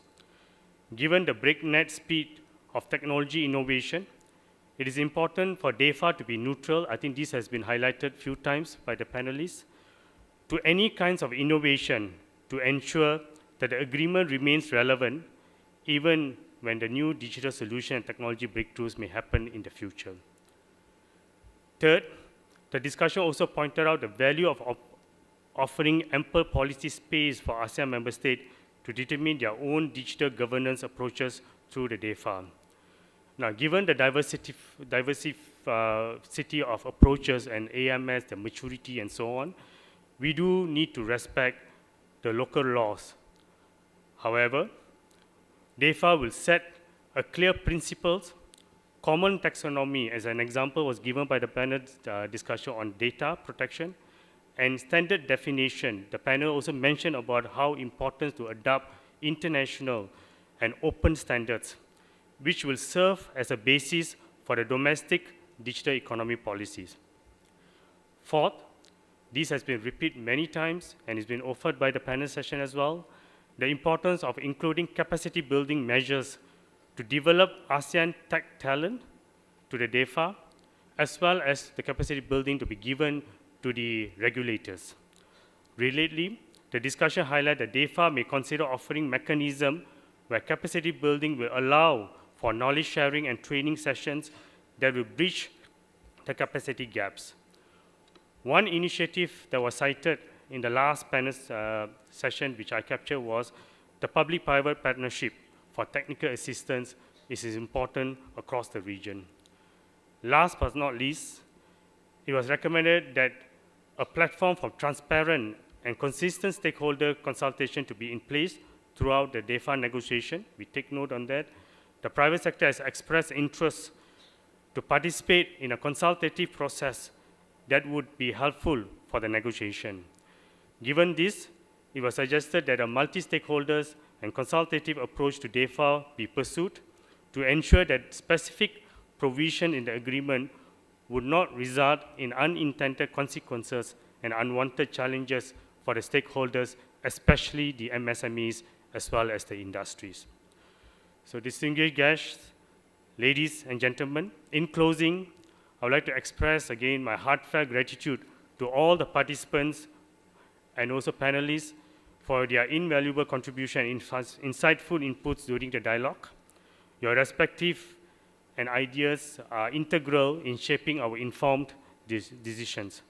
Rest assured that every input shared here will be thoughtfully considered by the ASEAN DEFA Negotiating Committee. I'm sorry to say this on behalf of, I'm just committing this on behalf of the DEFA chair, which I'm sure she agrees to it.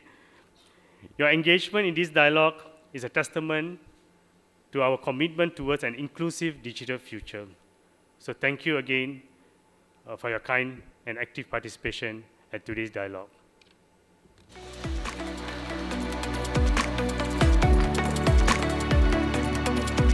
Thank you you very much, Pak Sivarang, for the closing summary.